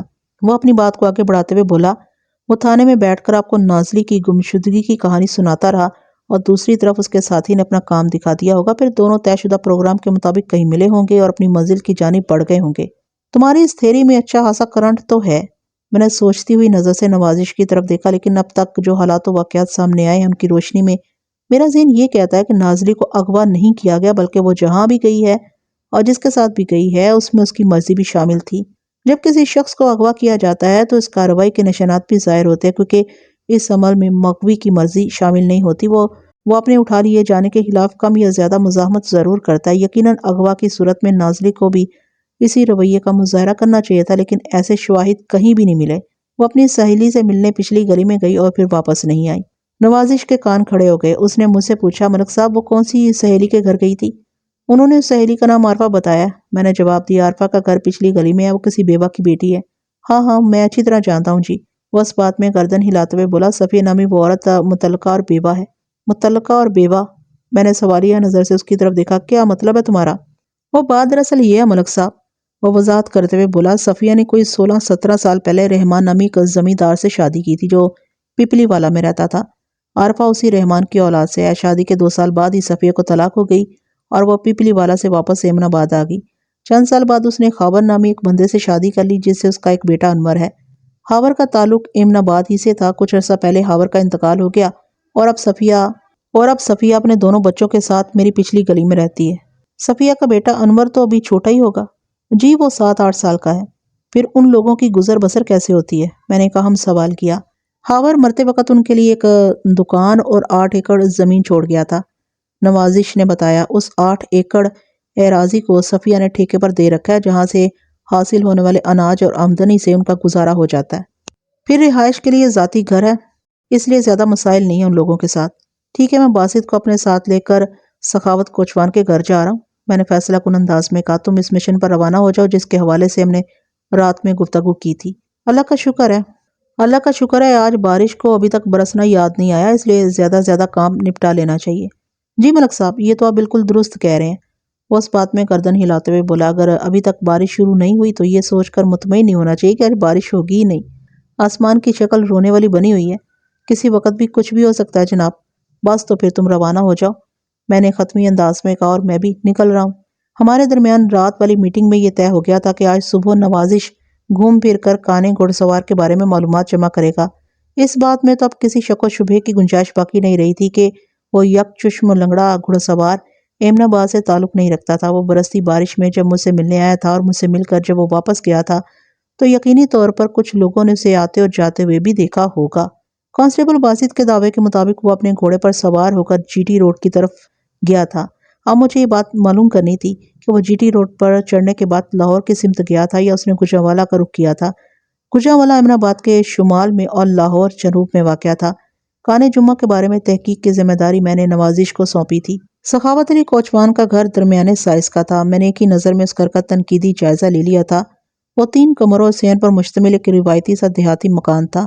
2 کمرے پہلو با پہلو مکان کے پچھلے حصے میں بنے ہوئے تھے، جبکہ تیسرا کمرہ بیٹھک کے طور پر استعمال ہوتا تھا اور یہ گھر کے داخلی دروازے کے ساتھ ہی رہنے والے حصے میں تعمیر کیا گیا تھا۔ صحن کی ایک دیوار کے ساتھ باورچی خانہ اور غسل خانہ ایک قطار میں بنے ہوئے تھے اور اسی دیوار کے آخری سرے پر چھپر کے نیچے ایک کنڈلی رکھی نظر آ رہی تھی۔ اس چھپر اور کنڈلی کو دیکھ کر مجھے یہ سمجھنے میں ذرا بھی دقت محسوس نہ ہوئی کہ سخاوت کوچوان بوقت ضرورت اپنے گھوڑے کو اس چھپر کے نیچے باندھتا ہوگا۔ میں نے سخاوت اور بشرا کی رہنمائی میں گھر کا معائنہ کر لیا تو مجھے پتا چلا کہ عقبی دونوں کمروں میں سے ایک میں تو بشرا اور سخاوت نے رہائش اختیار کر رکھی تھی، جبکہ اس کے برابر والے کمرے میں نازلی اور خالد کا بسیرا تھا۔ خالد کی عمر لگ بھگ 10 سال رہی ہوگی۔ ان دونوں بھائی بہن میں صبح و شام تو میں بھی ہوتی رہتی تھی اور وہ مل کر ایک ساتھ بھی رہتے تھے۔ نازلی کی گمشدگی نے خالد کو اداس کر دیا تھا۔ بیٹھک میں کسی نے ڈیرا نہیں ڈال رکھا تھا۔ وہ مہمانوں کو بٹھانے اور خاطر تواضع کرنے کے استعمال میں آتی تھی۔ رسمی بات چیت اور پوچھ گچھ کے بعد میں نے سخاوت سے کہا، میں اس کمرے کا معائنہ کرنا چاہتا ہوں جہاں نازلی کا سامان رکھا ہوا ہے۔ سامان کیا ہے جی؟ بشرا ٹوٹے ہوئے لہجے میں بولی۔ ایک سوٹ کیس ہے جناب، جس میں وہ اپنے کپڑے وغیرہ رکھتی ہے۔ ٹھیک ہے، میں وہی سوٹ کیس دیکھ لیتا ہوں، میں نے نرمی سے کہا۔ جب سے میرے ذہن میں یہ خیال جگزی ہوا تھا کہ نازلی کی گمشدگی میں اس کی اپنی مرضی شامل ہے، اسی لمحے سے میرے اندر رہ کر ایک آواز اٹھتی تھی، اور وہ یہ کہ نازلی تک رسائی حاصل کرنے کے لیے اس کے گھر کے اندر ہی سے کوئی سراغ ملے گا۔ اسی جستجو کے پیش نظر میں نے اس کا سامان دیکھنے کی فرمائش کر ڈالی تھی۔ تھوڑی ہی دیر کے بعد میں سخاوت کوچوان کی میت میں نازلی کے کمرے میں پہنچ گیا۔ وہ ایک عام سا کمرہ تھا، 4 دیواروں والا۔ 2 دیواروں کے ساتھ 2 چارپائیاں بچھی ہوئی تھی۔ چارپائیاں یقیناً خالد اور نازلی کے لیے تھی، کیونکہ اس کمرے پر انہی دونوں کا قبضہ بتایا جاتا تھا۔ کمرے کی تیسری دیوار میں داخلی دروازہ بنا ہوا تھا، جبکہ چوتھی دیوار کے ساتھ ایک بڑی جستی پیٹی رکھی نظر آ رہی تھی۔ اس پیٹی کے اوپر 2-3 صندوق بھی پڑے ہوئے تھے۔ جستی پیٹی یقیناً لحافوں اور گدوں وغیرہ کے لیے استعمال ہو رہی تھی، اور صندوقوں میں کپڑے ہوں گے۔ سخاوت علی نے ایک سوٹ کیس کی جانب اشارہ کرتے ہوئے مجھے بتایا، تھانے دار صاحب، نازلی کا سامان اس بکسے کے اندر ہے۔ مذکورہ سوٹ کیس ریگزین کا بنا ہوا تھا، جس پر چیک دار اور رنگین پرنٹ تھا، اور یہ سوٹ کیس جستی صندوقوں کے پہلو میں پیٹی کے اوپر رکھا دکھائی دے رہا تھا۔ اس وقت کمرے میں میرے اور سخاوت علی کے سوا اور کوئی موجود نہیں تھا۔ بشرا بارش کے حوالے سے کسی گھریلو مسئلے میں الجھ گئی تھی، کیونکہ باہر ایک مرتبہ پھر برسات کا سلسلہ شروع ہو گیا تھا۔ میں نے سخاوت علی کو مخاطب کرتے ہوئے کہا، سخاوت، نازلی کے سامان والے سوٹ کیس کو نیچے تو اتارو، میں دیکھنا چاہتا ہوں کہ گم ہو جانے والی لڑکی نے اس کے اندر کیا بھر رکھا ہے۔ اس نے فوراً حکم کی تعمیل کی اور مذکورہ سوٹ کیس کو پیٹی کے اوپر سے اتار کر نازلی کے بستر پر رکھ دیا۔ اسے کھولو، میں نے تحکمانہ انداز میں کہا، اور اس کے اندر موجود سامان کو ایک ایک کر کے باہر نکالنا شروع کر دیا۔ وہ ایک بار پھر میرے حکم کی تعمیل میں مصروف ہو گیا۔ سوٹ کیس کے اندر زیادہ تر نازلی کے پہننے والے کپڑے ہی رکھے نظر آ رہے ہیں۔ سخاوت ایک ایک کپڑا نکال کر مجھے دیتا جا رہا تھا، اور میں اس کپڑے کی تہیں کھول کر اچھی طرح چھٹک کر اپنی تسلی کرتا جا رہا تھا۔ پھر میں کلیئر کپڑے کو دوسری جانب رکھ دیتا تھا۔ دیکھتے ہی دیکھتے سوٹ کیس خالی ہو گیا، لیکن ایسی کوئی بھی اہم شے ہتھے نہ چڑھی جسے میں نازلی کی تلاش میں استعمال کر سکتا تھا۔ سوٹ کیس کے ڈھکنے کی اندرونی جانب جو 2 پاکٹ بنی ہوئی تھی، میں نے انہیں بھی کھنگال ڈالا، لیکن نتیجہ وہی ڈھاک کے 3 پات۔ اچانک ایک برق رفتار خیال میرے ذہن سے گزرا، اور میں بدستے خود سوٹ کیس کے ساتھ نبرد آزما ہو گیا۔ یہ خیال ان اخبارات کو دیکھ کر میرے ذہن میں پیدا ہوا تھا جو سوٹ کیس کی تہہ میں بچھائے گئے تھے۔ وہ گزری ہوئی تاریخوں کے پرانے اخبارات تھے۔ لوگ عموماً یہ حرکت کرتے ہیں کہ سوٹ کیس دروازوں، شیلف وغیرہ میں کوئی چیز رکھنے سے پہلے نیچے اخبار وغیرہ بچھا دیتے ہیں۔ نازلی نے بھی اپنے سوٹ کیس میں کچھ ایسا ہی کر رکھا تھا۔ میں نے اضطراری انداز میں وہ اخبارات ہٹا کر دیکھا تو گوہر مقصود میرے ہاتھ لگ گیا۔ ان طے شدہ بچھے ہوئے اخبارات کے نیچے سے 2 اہم چیزیں برآمد ہوئیں، جنہیں دیکھ کر میں نہ صرف چونک اٹھا بلکہ میرے رگوں پہ میں سنسنی بھی دوڑ گئی تھی۔ ان 2 سنسنی خیز اشیاء میں ایک تو طے شدہ ریشمی رومال تھا، اور دوسری چاندی کی ایک انگوٹھی تھی۔ چاندی کی اس زنانہ انگوٹھی میں سرخ رنگ کا ایک نگینہ بھی جڑا ہوا تھا، جو کسی بھی قیمت پر یاقوت نہیں تھا۔ میری نظر میں وہ کانچ یا پلاسٹک کا ایک ٹکڑا تھا۔ میں نے طے شدہ رومال کو کھول کر دیکھا تو اس کے اندر موجودہ مسئلے کا حل مجھے صاف نظر آ گیا۔ مذکورہ رومال کے کونے پر رنگین دھاگے کی مدد سے ایک خوبصورت پھول کاڑا گیا تھا، جبکہ دوسرے کونے میں 2 دل پہلو بہ پہلو بنے ہوئے تھے۔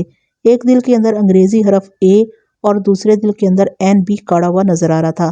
2 دلوں کے اندر کڑے ہوئے یہ N اور A کسی محبت کی کہانی کی جانب اشارہ کرتے تھے۔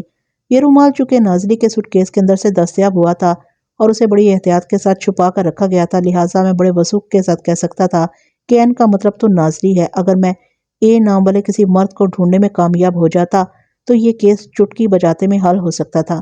میرے فوری اندازے کے مطابق چاندی کی وہ انگوٹھی کسی A نے نازلی کو محبت کے تحفے کے طور پر دی تھی، اور نازلی نے یہ ریشمی رومال اپنی محبت کی نشانی کے طور پر اسی A کے لیے کاڑا تھا۔ میں نے یہ دونوں چیزیں سخاوت علی کو دکھائیں اور قدرے سخت لہجے میں پوچھا، یہ سب کیا ہے سخاوت؟ میرے ساتھ ہی وہ بھی رومال اور انگوٹھی کو دیکھ چکا تھا۔ میں نے اس کے چہرے اور آنکھوں میں بے پناہ تذبذب اور الجھن کے تاثرات نمودار ہوتے دیکھے۔ وہ بڑی ہمت کر کے کمزور سی آواز میں بولا، تھانے دار صاحب، میں اس بارے میں کچھ نہیں جانتا۔ اس معاملے کو سمجھ تو رہے ہو نا؟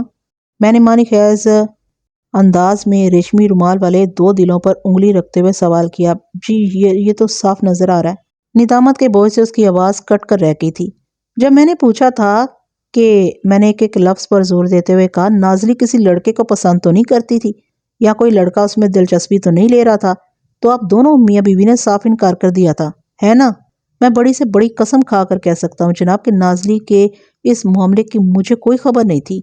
وہ روحانسا ہو گیا، پھر شکستہ لہجے میں بولا ٹھہرے میں بشرا کو بلا کر لاتا ہوں۔ سوٹ کیس میں سے برآمد ہونے والی اشیاء کو دیکھ کر سخاوت کے چہرے پر خفت اور ندامت کے جو تاثرات ابھرے تھے وہ ایک فطری رد عمل تھا۔ یہ انکشاف ہی اتنا سنسنی خیز اور خطرناک تھا کہ کسی بھی شریف النفس باپ کو شرمندگی کی دلدل میں دھنسانے کے لیے کافی تھا۔ میں سخاوت کی جذباتی کیفیت اور مجروح احساسات کو بخوبی سمجھ سکتا تھا۔ ان لمحات میں اس نے کسی قسم کی اداکاری کا مظاہرہ نہیں کیا تھا، بلکہ یہ رویہ اس کے دلی جذبات کی سچی ترجمانی تھا۔ بیٹی کے خفیہ معاملے سے آگاہ ہونے کے بعد وہ یکا یک ایک بے بس، لاچار اور بوڑھا باپ نظر آنے لگا تھا۔ تھوڑی دیر کے بعد وہ اپنی بیوی بشرا کو لے کر میرے پاس آ گیا۔ اس دوران میں نے چاندی کی انگوٹھی اور ریشمی رومال کا ہر پہلو سے اچھی طرح جائزہ لے لیا تھا۔ جب میں نے مختصر الفاظ میں بشرا کو تازہ ترین صورتحال سے آگاہ کیا تو وہ جھٹ سے بولی ایسا کیسے ہو سکتا ہے تھانے دار جی؟ ہو سکتا نہیں بلکہ یہ ہو چکا ہے۔ میں نے ایک ایک لفظ پر زور دیتے ہوئے کہا سارے ثبوت تمہارے سامنے ہیں، تم اس حقیقت کو کیسے چھٹلا سکتی ہو؟ پر جناب نازلی تو ایسی لڑکی نہیں تھی۔ میں نے اس کا جملہ مکمل ہونے سے پہلے ہی کہہ دیا وہ ایسی تھی یا نہیں اب یہ اتنا اہم نہیں رہا۔ سوٹ کیس کی تہہ سے برآمد ہونے والے یہ واضح ثبوت اسے کسی مشکوک سرگرمی میں ملوث ظاہر کرتے ہیں۔ یا تو تم اپنی بیٹی کو سمجھ نہیں پائی ہو یا پھر تمہیں سب پتا ہے اور تم جان بوجھ کر نازلی کے اس معاملے پر پردہ ڈالنے کی کوشش کر رہی ہو۔ ایسی بات نہیں ہے جناب، وہ نفی میں گردن ہلاتے ہوئے بولی مجھے اس بارے میں کچھ پتا نہیں، آپ کہیں گے تو میں بڑی سے بڑی قسم کھانے کو تیار ہوں۔ تو تمہارے خیال میں یہ انگوٹھی اور رومال میں نے نازلی کے سوٹ کیس میں رکھا تھا؟ میں نے قدرے سخت لہجے میں استفسار کیا۔ میں نے یہ تو نہیں کہا جی۔ وہ بے چارگی سے مجھے تکنے لگی۔ اس دوران میں سخاوت علی خاموش کھڑا ہم دونوں کے بیچ ہونے والی گفتگو کو سن رہا تھا۔ اس کی نگاہ کبھی میرے چہرے پر اور کبھی بشرا کے چہرے پر ٹھہر جاتی تھی۔ موجودہ صورتحال نے گویا اسے گنگ کر کے رکھ دیا تھا۔ میں نے مذکورہ ریشمی رومال کو بشرا کی آنکھوں کے سامنے لہراتے ہوئے گہری سنجیدگی سے کہا اس این کا تو سیدھا سیدھا مطلب ہے نازلی، اور باقی رہ گیا اے۔ مجھے اسی ایک کی تلاش ہے، کوئی ایسا لڑکا جس کا نام الف یا عین سے شروع ہوتا ہو۔ مجھے یقین ہے یہ رومال اور انگوٹھی اسی لڑکے نے نازلی کو دیے ہوں گے اور ان دونوں کے بیچ محبت والی کہانی چل رہی تھی اور نازلی کی گمشدگی میں بھی اسی محبت کا عمل دخل ہو سکتا ہے۔ لیکن تھانے دار صاحب یہ بھی تو ممکن ہے کہ سخاوت علی کچھ کہتے کہتے اچانک رک گیا۔ میں نے چونک کر اس کی طرف دیکھا اور پوچھا کیا ممکن ہے سخاوت علی؟ وہ جناب عارفہ کا نام بھی تو عین سے شروع ہوتا ہے۔ وہ گہری سنجیدگی سے وضاحت کرتے ہوئے بولا نازلی اور عارفہ بڑی پکی سہیلیاں ہیں اور ان میں بہت زیادہ محبت بھی ہے۔ ممکن ہے یہ رومال عارفہ ہی نے نازلی کو تحفے میں دیا ہو۔ تمہاری بات میں وزن ہے سخاوت علی، میں نے اس بات میں گردن ہلاتے ہوئے کہا، لیکن یہ وزن اس قدر نہیں ہے کہ میری سوچ اس سے متاثر ہو جائے۔ بہرحال میں نے لمحاتی توقف کے بعد اضافہ کرتے ہوئے کہا میں یہاں سے اٹھنے کے بعد عارفہ کے گھر جا رہا ہوں، میں اسے بھی چیک کر کے دیکھ لیتا ہوں، اگر یہ رومال اسی نے نازلی کو دیا تھا تو پتہ چل جائے گا۔ بات ختم کرتے ہی میں اٹھ کر کھڑا ہو گیا۔ بشرا نے جلدی سے کہا میں بھی آپ کے ساتھ چلتی ہوں جی۔ اس کی ضرورت نہیں بشرا، میں نے قطع کلامی کرتے ہوئے کہا، وہاں میں اکیلا ہی جاؤں گا، تم اپنے چھوٹے بیٹے کو میرے ساتھ بھیج دو رہنمائی کے لیے۔ ان کے پاس میرے حکم کی تعمیل کے سوا کوئی چارہ کار نہیں تھا، چنانچہ بے بسی سے مجھے دیکھ کر رہ گئے۔ میں نازلی کے چھوٹے بھائی 10 سالہ خالد کے ہمراہ عارفہ کے گھر کی طرف روانہ ہو گیا۔ بارش کا سلسلہ ہنوز جاری و ساری تھا، تاہم فی الوقت یہ معاملہ محض بوندا باندی تک ہی محدود تھا۔ میں نے بشرا کو اپنے ساتھ لانے سے اس لیے منع کر دیا تھا کہ میں عارفہ سے بالکل علیحدگی میں پوچھ گچھ کرنا چاہتا تھا۔ اگر بشرا اور سخاوت میں سے کوئی موجود ہوتا تو اس بات کا امکان بہرحال رہتا کہ عارفہ مجھے کھل کر کچھ بتا نہ پاتی۔ عارفہ کا گھر چونکہ پچھلی گلی ہی میں واقع تھا، لہٰذا وہاں تک رسائی میں بمشکل 3 منٹ لگے ہوں گے۔ جب خالد نے مطلوبہ مکان کی نشاندہی کر دی تو میں نے اسے بھی واپس بھیج دیا۔ اس کے بعد میرا کام شروع ہوتا تھا جس کے لیے مجھے کسی مدد کی ضرورت نہیں تھی۔ میں نے آگے بڑھ کر عارفہ کے دروازے پر دستک دی اور دروازہ کھلنے کا انتظار کرنے لگا۔ تھوڑی ہی دیر کے بعد میں عارفہ کی بیٹھک میں موجود تھا۔ کانسٹیبل نوازش نے مجھے عارفہ اور اس کے خاندان کے دیگر افراد کے بارے میں جو معلومات فراہم کی تھی وہ من و عن درست ثابت ہوئیں۔ نازلی کی گمشدگی والا معاملہ اب کوئی ڈھکی چھپی بات نہیں رہا تھا۔ میں نے ذاتی تعارف کے بعد جب عارفہ کی ماں صفیہ کو اپنی آمد کی غرض و خیریت سے آگاہ کیا تو وہ بڑی فکر مندی سے بولی، تھانے دار صاحب کچھ سمجھ میں نہیں آ رہا کہ یہ نازلی کہاں غائب ہو گئی ہے۔ کل شام میں تو وہ یہاں سے بھلی چنگی گئی تھی، یہاں سے وہ بھلی چنگی رخصت ہوئی لیکن اپنے گھر نہیں پہنچی۔ میں نے صفیہ کی آنکھوں میں دیکھتے ہوئے کہا، اور جہاں تک اس کے کہیں غائب ہو جانے کا تعلق ہے تو اس کا پتہ ابھی لگا لیتا ہوں میں۔ کیوں عارفہ، میں ٹھیک کہہ رہا ہوں نا؟ مجھے کیا پتا جی، وہ گڑبڑائے ہوئے لہجے میں بولی۔ عارفہ کی عمر مجھے 15 سال کے قریب بتائی گئی تھی، لیکن ماشاءاللہ اس نے صحت ایسی پائی تھی کہ 18-20 کی نظر آتی تھی۔ اس کی گھبراہٹ کو دیکھتے ہوئے میں نے تیکھے لہجے میں پوچھا، تمہیں کیا پتا نہیں ہے عارفہ؟ وہ جی میں کہہ رہی تھی کہ، وہ لڑکھڑاہٹ آمیز لہجے میں بولی، مجھے کیا پتا آپ ٹھیک کہہ رہے ہیں یا غلط؟ میں نے بدستور اس کی آنکھوں میں جھانکتے ہوئے کہا، میں یہ سمجھا کہ تمہیں اس بات کا پتا نہیں ہے کہ نازلی کہاں غائب ہوئی ہے۔ مجھے اس کا بھی کچھ پتا نہیں ہے جی، اس نے پلکیں جھپکاتے ہوئے جواب دیا۔ تھانے دار صاحب، آپ تو میری بچی کو اس طرح گھور رہے ہیں جیسے نازلی کو اسی نے کہیں گم کر دیا ہو، صفیہ نے الجھن زدہ لہجے میں کہا۔ اگر اس نے گم نہیں بھی کیا تو، میں نے صفیہ کی بات کا جواب دیتے ہوئے کہا، تو یہ کم از کم اتنا ضرور جانتی ہے کہ وہ کہاں غائب ہوئی ہے۔ میں نے حالات و واقعات کے پیش نظر تفتیش کے اندھیرے میں اندازے کا ایک تیر چھوڑا تو صفیہ متعجب انداز میں مجھے دیکھنے لگی، پھر قدرے الجھن زدہ لہجے میں استفسار کیا، تھانے دار صاحب، اگر عارفہ کو اس بات کا پتا ہوتا تو وہ اب تک ضرور بتا چکی ہوتی۔ کل رات ہی سے نازلی کے ماں باپ اس قدر پریشان ہیں کہ بس میں آپ کو بتا نہیں سکتی۔ تم نہیں بھی بتاؤ تو مجھے اس بات کا بخوبی اندازہ ہے، کیونکہ اب آپ لوگوں کے ساتھ ساتھ میں خود بھی بہت پریشان ہو چکا ہوں، اور میری پریشانی اس وقت تک دور نہیں ہوگی جب تک میں الف یا عین سے شروع ہونے والے نامی بندے کو گرفتار نہیں کر لوں گا۔ اس وقت میرے عارفہ اور اس کی ماں صفیہ کے سوا بیٹھک میں اور کوئی موجود نہیں تھا۔ عارفہ کا چھوٹا بھائی انور پڑوسی بچوں کے ساتھ انہی کے گھر میں کھیل رہا تھا۔ صفیہ میری وضاحت پر بری طرح چونک اٹھی تھی۔ یہ الف اور عین کا کیا چکر ہے تھانے دار صاحب؟ اس نے حیرت بھرے لہجے میں مجھ سے سوال کیا۔ میں نے نہایت ہی سنجیدگی سے جواب دیا، میری اب تک کی تحقیق اور تفتیش نے مجھے بتایا ہے کہ نازلی اپنی مرضی اور رضامندی سے غائب ہوئی ہے، اور اس کے گمشدگی والے اس عمل میں جس لڑکے نے اس کا ساتھ دیا ہے، اس کا نام یا تو الف سے شروع ہوتا ہے یا پھر عین سے۔ ریشمی رومال اور چاندی کی انگوٹھی کی دستیابی کے بعد نازلی کی گمشدگی کے حوالے سے میرا ایک مخصوص ذہن بن گیا تھا، اور اسی ذہنیت کے تحت میں نازلی کی تلاش کے کام کو آگے بڑھا رہا تھا۔ لیکن تھانے دار جی، صفیہ نے الجھن بھرے لہجے میں کہا، الف اور عین سے شروع ہونے والے نام تو درجنوں بلکہ سینکڑوں ہوں گے۔ آپ کس طرح پتہ چلائیں گے کہ نازلی کی گمشدگی میں کون بندہ ملوث ہے؟ اس سلسلے میں تمہاری بیٹی عارفہ میری مدد کرے گی، میں نے گمبھیر انداز میں کہا، پھر عارفہ کی آنکھوں میں جھانکتے ہوئے پوچھا، تم میری مدد کرو گی نا؟ اس کے چہرے پر ایک رنگ سا آ کر گزر گیا، اور اس رنگ نے مجھے بتا دیا کہ میرے اس سوال نے اسے اندر سے ہلا کر رکھ دیا تھا۔ وہ تھوک نگل کر لکنت زدہ لہجے میں بولی، میں کیا مدد کر سکتی ہوں جی؟ مجھے تو کچھ پتہ ہی نہیں وہ کہاں گئی ہے۔ یہ پتہ میں خود چلا لوں گا وہ کہاں گئی ہے، میں نے ایک ایک لفظ پر زور دیتے ہوئے کہا۔ تم مجھے صرف یہ بتاؤ گی کہ الف یا عین نام والے کس بندے سے اس کا عشق وغیرہ چل رہا تھا؟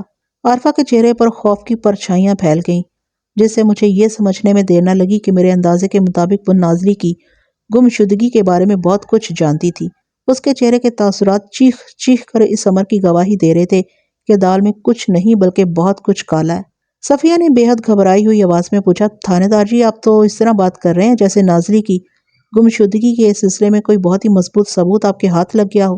اپنی اس بات سے صفیہ نامی وہ عورت مجھے خاصی سمجھدار اور عقل مند محسوس ہوئی۔ کوئی عام عورت اتنا درست اندازہ قائم نہیں کر سکتی تھی۔ میں نے اس کے استفسار کے جواب میں کہا، ہاں صفیہ، ایسی ہی بات ہے، 2 ثبوت میرے ہاتھ لگے ہیں، بس عارفہ سے ان کی تصدیق کرنا ہے۔ مجھے یقین ہے عارفہ اس بارے میں بہت کچھ جانتی ہوگی، یہ اس کی گہری اور رازدار سہیلی ہے، اس کی محبت سے بھی بخوبی واقف ہوگی۔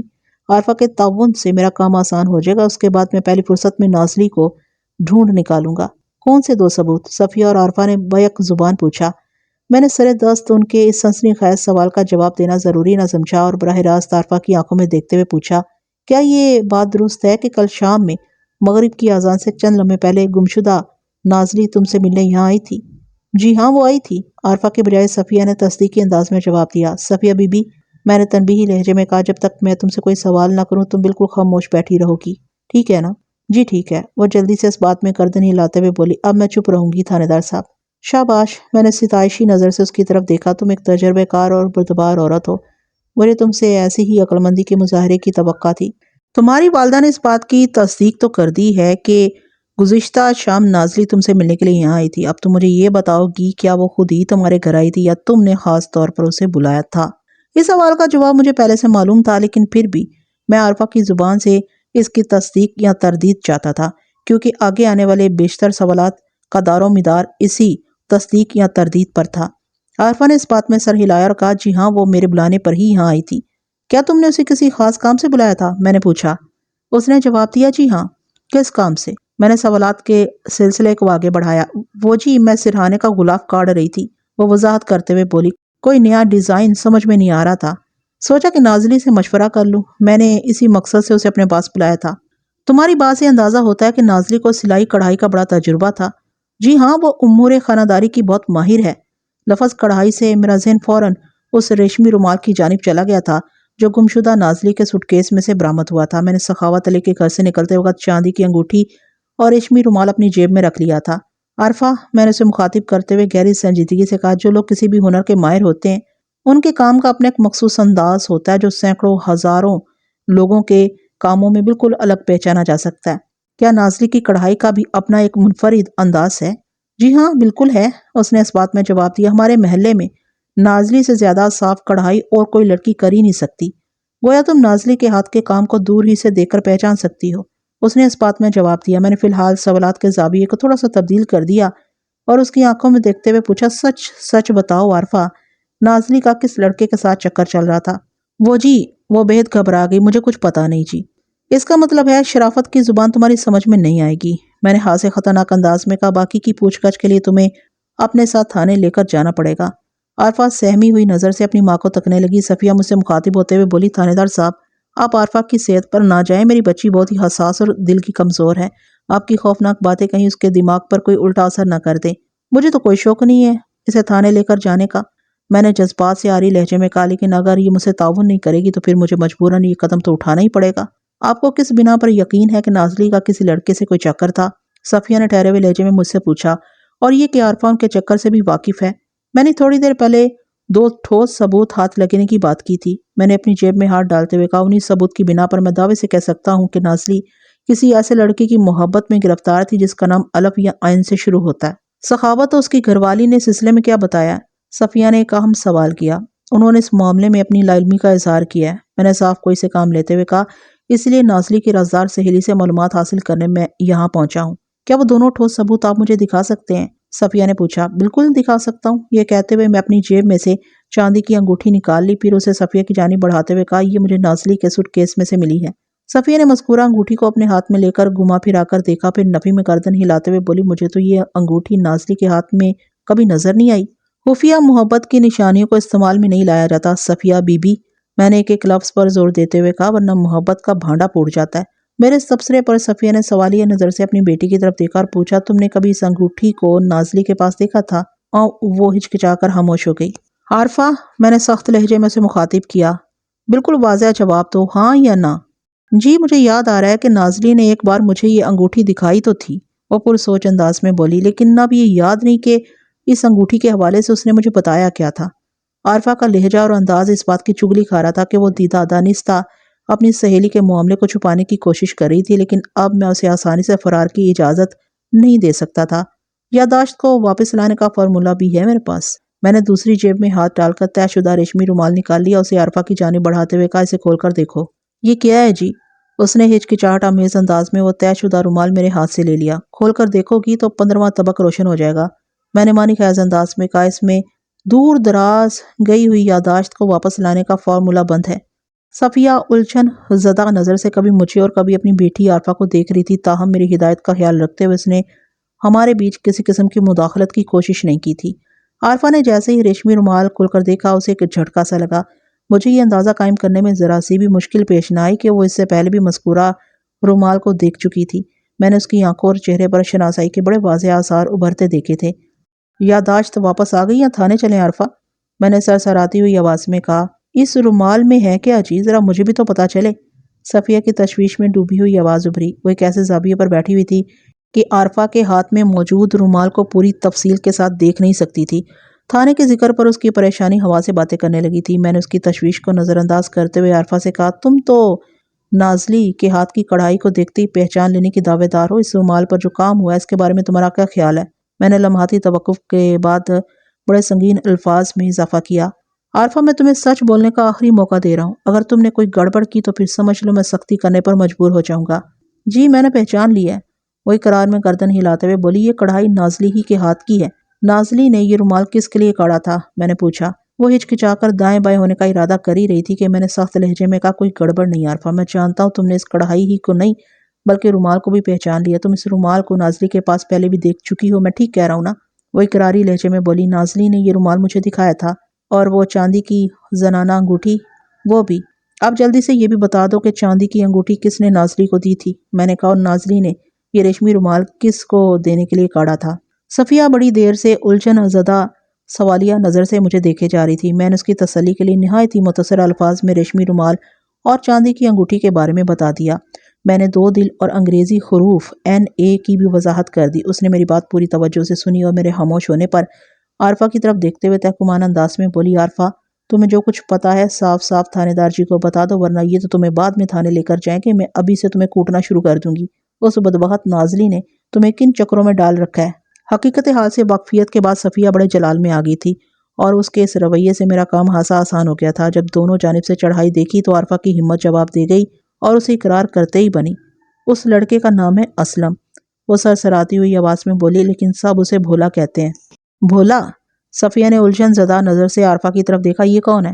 میں تو کسی اسلم یا بھولا کو نہیں جانتی۔ عارفہ کے انکشاف کے بعد اے والا معاملہ تو بالکل صاف ہو گیا تھا، N سے نازلی اور A سے اسلم، لیکن ابھی بھی مجھے اس سے بہت ساری باتیں پوچھنا تھی۔ اپنی ماں کے سوال کے جواب میں عارفہ نے بتایا، بھولا کو میں نے بھی نہیں دیکھا، بس نازلی کی زبان ہی سے اس کا نام سنا ہے۔ میں نے عارفہ سے ایک اہم سوال کیا، اس اسلم عرف بھولا کو نہ تو تم نے دیکھا ہے، نہ ہی تمہاری ماں اسے جانتی ہے، اسے تو یہ ظاہر ہوتا ہے کہ یہ بندہ ایمن آباد کا رہنے والا نہیں، کیا میرا اندازہ درست ہے؟ جی، اس نے اس بات میں گردن ہلائی۔ بھولا ادھر کاموکی میں رہتا ہے۔ کاموکی کے نام پر میں چونک اٹھا۔ میری معلومات کے مطابق نازلی کی پھوپھی زینت کاموکی میں رہتی تھی۔ میں نے اضطراری لہجے میں عارفہ سے پوچھا، کاموکی میں کس جگہ؟ جگہ کا تو مجھے پتہ نہیں جناب، وہ متملانہ انداز میں بولی۔ نازلی نے صرف اتنا بتایا تھا کہ بھولا اس کی کاموکی والی پھوپھی کے پڑوس میں رہتا ہے۔ تم کتنی گھنی ہو عارفہ! صفیہ نے تیز نظر سے اپنی بیٹی کو گھورا۔ تم دونوں سہیلیاں اتنا خطرناک کھیل کھیل رہی تھیں اور مجھے کوئی خبر بھی نہیں؟ میں اس کے ساتھ شامل نہیں تھی اماں، عارفہ اپنی صفائی پیش کرتے ہوئے بولی۔ یہ سارا چکر نازلی کا تھا، بس میں اس معاملے سے واقف ہو گئی تھی۔ اس سے زیادہ گھنی تو وہ نازلی تھی، میں نے صفیہ کی طرف دیکھتے ہوئے کہا۔ اس کے ماں باپ کو تو اس کے کرتوتوں کا کچھ پتہ ہی نہیں۔ صفیہ نے تھانے دار بننے کی کوشش کرتے ہوئے عارفہ سے سوال کیا، نازلی اور بھولا کا چکر کب سے چل رہا تھا؟ مجھے ٹھیک طرح سے پتہ نہیں، وہ جواباً بولی۔ نازلی نے 2-3 ماہ پہلے ہی مجھے اس بارے میں بتایا تھا۔ کیا کل شام میں بھولا یہاں ایمن آباد آیا تھا؟ میں نے عارفہ کے چہرے پر نگاہ جماتے ہوئے استفسار کیا۔ مجھے نہیں پتا جی، وہ بڑے مضبوط لہجے میں بولی۔ مجھے یہ اندازہ لگانے میں کوئی دقت پیش نہ آئی کہ وہ غلط بیانی سے کام نہیں لے رہی تھی، اس کے الفاظ اور انداز سے اعتماد جھلکتا تھا۔ میں نے بدستور سنجیدہ لہجے میں پوچھا، کیا اس نے ایسا کوئی ذکر کیا تھا کہ گزشتہ روز بھولا اسے ملنے کے لیے ایمن آباد آنے والا ہے؟ نہیں جی، اس نے اس بارے میں مجھے کچھ نہیں بتایا تھا۔ تمہیں یہ تو معلوم ہوگا کہ بھولا کبھی یہاں آیا ہو؟ اس نے نفی میں گردن ہلائی اور بتایا، جناب جہاں تک میں جانتی ہوں یا نازلی نے مجھے جتنا بتایا اس کے مطابق تو بھولا نازلی سے ملنے یہاں کبھی نہیں آیا۔ یہ جب اپنی پھپھو کے پاس کاموں کی جایا کرتی تھی تو وہاں ان کی ملاقاتیں ہوا کرتی تھیں۔ میں نے گھما پھرا کر اسی حوالے سے مزید 2-4 سوالات کیے، لیکن کوئی نیا یا زیادہ حوصلہ افزا نتیجہ برآمد نہ ہوا۔ نازلی کی حالیہ گمشدگی یا اپنی مرضی سے فرار کے بارے میں عارفہ کو کچھ بھی معلوم نہیں تھا۔ وہ جس حد تک مجھے معلومات فراہم کر سکتی تھی وہ اس نے کر دی تھی۔ میں اسے جو کچھ بھی اگلوانے میں کامیاب ہو سکا، اس سے میری تفتیش کے لیے ایک واضح راہ متعین ہو گئی تھی۔ میں نے ان الفاظ کے ساتھ عارفہ کو فارغ کر دیا، دیکھو عارفہ، تم ایک اچھی اور سمجھدار لڑکی ہو، تم نے مجھے جو کچھ بھی بتایا ہے اس پر میں نے آنکھیں بند کر کے یقین کر لیا۔ مجھے امید ہے کہ بعد میں ان میں سے کوئی بات بھی غلط ثابت نہیں ہوگی۔ میں تم سے یہ امید رکھ سکتا ہوں نا کہ تم نے مجھے سب کچھ سولہ سچ بتایا؟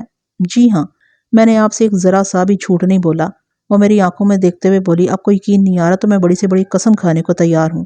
قسم کھانے کی ضرورت نہیں، مجھے تمہاری بات کا ایسے ہی بڑا اعتبار ہے، میں نے اس کا حوصلہ بڑھاتے ہوئے کہا۔ ویسے بھی قسم کھا لینے سے چیزوں کی حقیقت تھوڑی تبدیل ہو جاتی ہے، سچ ہر حال میں سچ اور جھوٹ ہر حال میں جھوٹ ہی رہتا ہے۔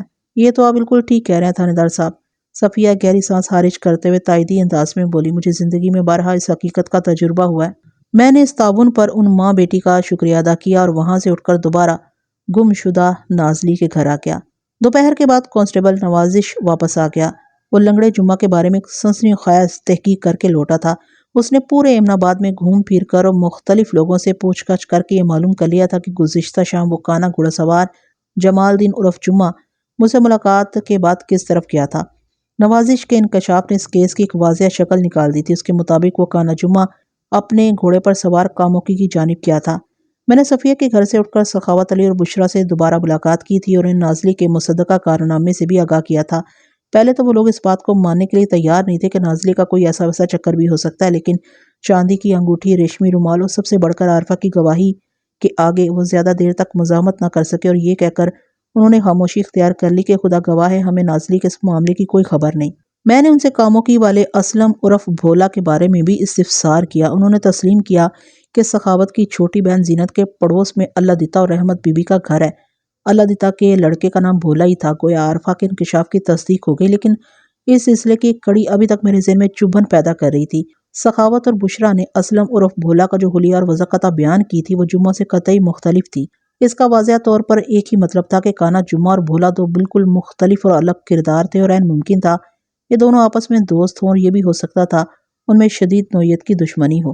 میں نے سخاوت علی کے گھر سے نکلتے ہوئے اس کی کاموکی والی بہن کے گھر کا مکمل پتہ اچھی طرح سمجھ لیا تھا، کیونکہ نازلی تک رسائی حاصل کرنے کے لیے اسلم عرف بھولا کو زیر تفتیش لانا بہت ضروری ہو گیا تھا۔ ہم دونوں اس وقت بیٹھے اسی معاملے پر غور و فکر کر رہے تھے اور اس بات پر متفق تھے کہ ہمیں فی الفور کاموکی کی طرف روانہ ہو جانا چاہیے۔ میں نے کہا، نوازش، اس برستی بارش میں گھوڑوں پر سوار ہو کر کاموکی کا رخ کرنا تو کلمندی نہیں ہوگی، ہمیں کوئی دوسرا ہی ذریعہ اختیار کرنا ہوگا۔ دوسرا ذریعہ تانگا ہو سکتا ہے ملک صاحب، وہ تجویز دینے والے انداز میں بولا۔ اب کہیں تو میں سخاوت علی کو لے کر آ جاتا ہوں۔ سخاوت علی کے نام پر میں چونک اٹھا اور مجھے یاد آیا کہ وہ کوچوانی کرتا تھا۔ اس افراتفری میں میرے ذہن سے بالکل نکل گیا تھا کہ سخاوت کا ذریعہ معاش کیا ہے۔ کاموکی تک رسائی حاصل کرنے کے لیے سخاوت علی کے تانگے سے زیادہ مناسب اور کوئی سواری نہیں ہو سکتی تھی۔ ٹھیک ہے، میں نے نوازش سے کہا، تم فوراً سخاوت علی کو اس کے تانگے سمیت پکڑ کر لاؤ، ہم ابھی کاموکی روانہ ہو رہے ہیں۔ وہ ایک جھٹکے سے اٹھا اور مجھے سلام کر کے رخصت ہو گیا۔ آج بارش کا زور کل کی نسبت تو کم تھا، لیکن وہ وقفے وقفے سے اپنا فریضہ پورا کرنے سے نہیں چکتی تھی، کبھی بوندا باندی کی شکل میں، کبھی بوچھار کی صورت، کبھی چند چھینٹوں کے روپ میں، تو کبھی موسلا دھار۔ وہ اپنا جلوہ دکھا ہی رہی تھی۔ ہماری یہ خوش قسمتی تھی کہ جب ہم کاموکی کی جانب روانہ ہونے لگے تو یہ بوندا باندی کے ڈھب پر چل رہی تھی۔ تھوڑی ہی دیر میں کانسٹیبل نوازش سخاوت علی کو لے کر تھانے پہنچ گیا۔ میں نے نہایت ہی مختصر الفاظ میں اسے اپنے منصوبے سے آگاہ کیا۔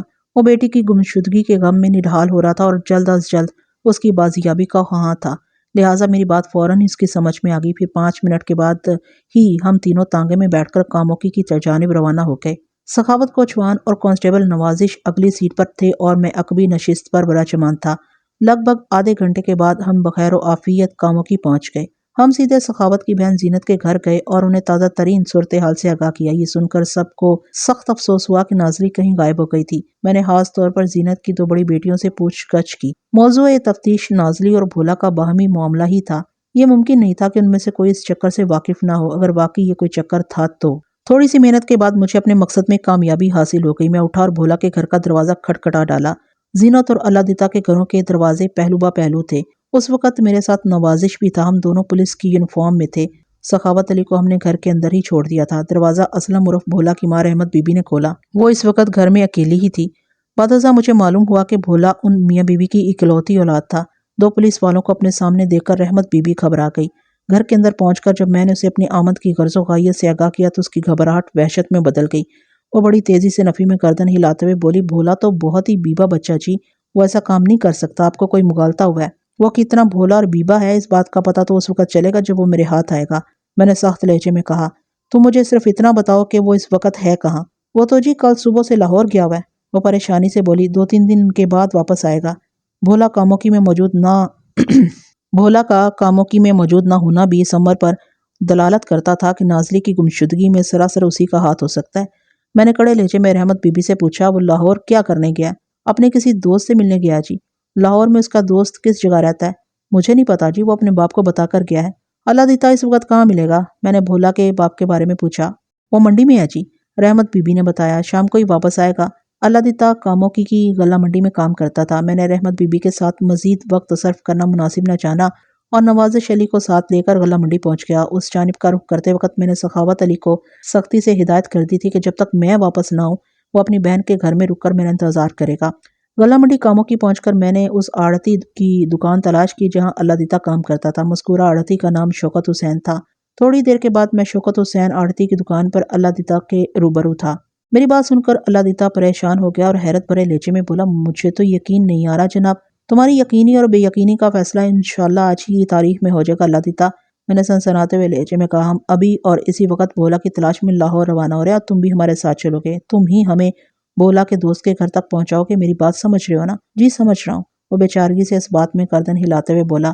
اس موقع پر آڑتی شوکت حسین نے قانون کے ساتھ اپنے بھرپور تعاون کا مظاہرہ کیا۔ جب میں لدیتا کو صورتحال کی سنگینی سے آگاہ کر رہا تھا تو شوکت حسین بھی ہمارے پاس ہی موجود تھا۔ پوری بات سننے اور اسے محسوس کرنے کے بعد اس نے مجھ سے کہا، ملک صاحب اگر آپ پسند کریں تو میں آپ کو اپنی کار میں لاہور پہنچا سکتا ہوں۔ لاری یا بس میں لاہور پہنچنے میں آپ کو کافی وقت لگ جائے گا، پھر بس اسٹینڈ سے بھولا تک رسائی حاصل کرنے میں بھی اچھا خاصا وقت لگے گا۔ جبکہ وہ سانس لینے کو رکا، پھر بات مکمل کرتے ہوئے بولا، جبکہ میری کار میں آپ لوگ آدھے وقت میں اپنی منزل پر پہنچ جائیں گے۔ میں نے چشمے زدن میں آڑتی شوکت حسین کی پیشکش سے فائدہ اٹھانے کا فیصلہ کیا اور ٹھیک 15 منٹ کے بعد ہم لوگ کاموکی سے لاہور کی جانب روانہ ہو چکے تھے۔ لاہور کا دورہ بڑا کامیاب ثابت ہوا تھا۔ میں اس وقت اپنے تھانے میں بیٹھا تھانے داری کر رہا تھا۔ نازلی اور بھولا میرے سامنے مجرموں کی طرح سر جھکائے کھڑے تھے۔ ان دونوں کے باپ بھی ایک طرف بینچ پر بیٹھے حفقی امیز نظروں سے انہیں گاہے بگاہے دیکھ رہے تھے اور باہر بارش اپنی بہار دکھا رہی تھی۔ رات کا اندھیرا چاروں طرف پھیل چکا تھا اور اس گپ تاریکی میں برستی بارش کی آواز بڑا عجیب سا تاثر پیدا کر رہی تھی۔ لاہور میں بھولا کے دوست کا گھر تلاش کرنے میں مجھے زیادہ دقت کا سامنا نہیں کرنا پڑا تھا۔ منظور احمد نامی وہ شخص کرشن نگر کے علاقے میں رہتا تھا۔ ہماری خوش قسمتی تھی کہ جب ہم نے منظور احمد کے گھر پر چھاپا مارا تو نازلی اور بھولا گھر کے اندر موجود تھے۔ اسی تمام تر کارروائی میں آڑتی شوکت حسین نے بڑا اہم کردار ادا کیا تھا۔ وہ واپسی میں بھی مجھے تھانے پہنچانے کے بعد ہی اپنے گھر گیا تھا۔ جب ہم لوگ نازلی اور بھولا کو لے کر لاہور سے واپس آ رہے تھے تو ہم نے کاموکی سے سخاوت علی کو بھی اپنے ساتھ لے لیا تھا۔ جب کوئی مجرم اپنے جرم کا اقرار کر لیتا ہے تو پھر اس سے آگے کا کیس بہت سیدھا اور آسان ہو جاتا ہے۔ نازلی اور بھولا کی ندامت کے بوجھ سے جھکی ہوئی گردنیں اقبال جرم کی عمدہ مثالیں تھیں، لیکن میں نے اس اظہار شرمندگی پر ہی اکتفا نہیں کیا بلکہ ان کی زبان سے بھی تسلیم کرایا کہ یہ مجرمانہ حماقت ان سے سرزد ہوئی تھی۔ میں نے لدیتا کی طرف دیکھتے ہوئے کہا، بھولا نے نازلی کو گھر سے بھگا کر جو جرم کیا ہے اس کے لیے میں اسے سیدھا جیل بھجوا سکتا ہوں۔ وہ سراسیمہ نظر سے مجھے دیکھنے لگا۔ میں نے روئے سخن سخاوت علی کی طرف موڑا اور بدستور سنجیدہ لہجے میں کہا، بھولا جیل چلا جائے گا اور نازلی کو تم اپنے ساتھ گھر لے جاؤ گے، لیکن ایک بات ذہن میں رکھ لو کہ بھولا جیل کے اندر سزا کاٹے گا اور نازلی گھر کے اندر بیٹھ کر۔ یہ آپ کیا کہہ رہے ہیں تھانیدار صاحب؟ وہ گھبراہٹ امیز لہجے میں بولا، نازلی کو آپ کیوں سزا دیں گے؟ نازلی کو میں نہیں بلکہ یہ معاشرہ سزا دے گا۔ میں نے ایک لفظ پر زور دیتے ہوئے کہا، جو لڑکی ایک مرتبہ گھر سے بھاگ جاتی ہے پھر معاشرہ اس کو عزت کی نگاہ سے نہیں دیکھتا، کہیں سے اس کا کوئی معقول رشتہ نہیں آتا۔ کیا میں غلط کہہ رہا ہوں؟ نہیں جی، آپ بالکل ٹھیک کہہ رہے ہیں۔ سخاوت نے اس بات میں گردن ہلائی۔ اللہ دیتا بھی تائیدی نظر سے مجھے دیکھنے لگا۔ میں نے باری باری دونوں کو دیکھتے ہوئے کہا، اگر آپ لوگ میرے مشورے پر عمل کے لیے تیار ہو جاؤ تو اس پیچیدہ مسئلے کو ادھر تھانے ہی میں حل کیا جا سکتا ہے۔ جی آپ حکم کریں، وہ بیک زبان بولے۔ میں نے ٹھہرے ہوئے لہجے میں کہا، یہ بات تو ثابت ہو چکی ہے کہ یہ دونوں ایک دوسرے سے محبت کرتے ہیں، گرچہ انہوں نے اپنی محبت کی تکمیل کے لیے بہت ہی غلط قدم اٹھایا ہے۔ میں سمجھتا ہوں اگر ہم سب مل کر ان کی غلطی کو معاف کر دیں تو ان کی زندگی بڑی عزت سے گزر سکتی ہے۔ آپ کا اشارہ امین کی شادی کی طرف ہے؟ اللہ دیتا نے سرسراتی ہوئی آواز میں کہا، بالکل، میں یہی کہنا چاہ رہا ہوں۔ میں نے اس بات میں گردن ہلائی، پھر سخاوت علی کی طرف دیکھتے ہوئے پوچھا، تمہیں نازلی اور بھولا کی شادی پر کوئی اعتراض تو نہیں سخاوت علی؟ حالات نے ان تمام کرداروں کو ایک ایسے موڑ پر لا کھڑا کیا تھا کہ کسی کی زبان میری تجویز سے انکار کے متحمل نہیں ہو سکتی تھی، لہٰذا ایک ماہ کے اندر ہی دونوں خاندانوں نے میرے مشورے پر عمل کر ڈالا۔ اس موقع پر بھولا نازلی کی خوشی دیدنی تھی۔ وہ دل و جان سے میرے احسان مند تھے کہ میں نے دو محبت کرنے والوں کو قانوناً اور شرعاً ایک ڈور سے باندھ دیا تھا۔ چند روز کے بعد کانا جمعہ دوبارہ میرے پاس آیا اور اس نے ایک دلچسپ کہانی سنائی۔ کبھی فرصت ملی تو یہ کہانی بھی آپ کی خدمت میں پیش کروں گا۔ امید کرتی ہوں کہ یہ خوبصورت کہانی، مزیدار کہانی آپ کو یقیناً اچھی لگی ہوگی۔ اگر آپ کو پسند آئی ہے تو چینل کو سبسکرائب کرنا ہرگز مت بھولیے گا اور ویڈیو کو لائک کمنٹ بھی لازمی سے کیجیے گا۔ تو مجھے اجازت دیجیے ایسی ہی کسی دلچسپ کہانی تک کے لیے اللہ حافظ۔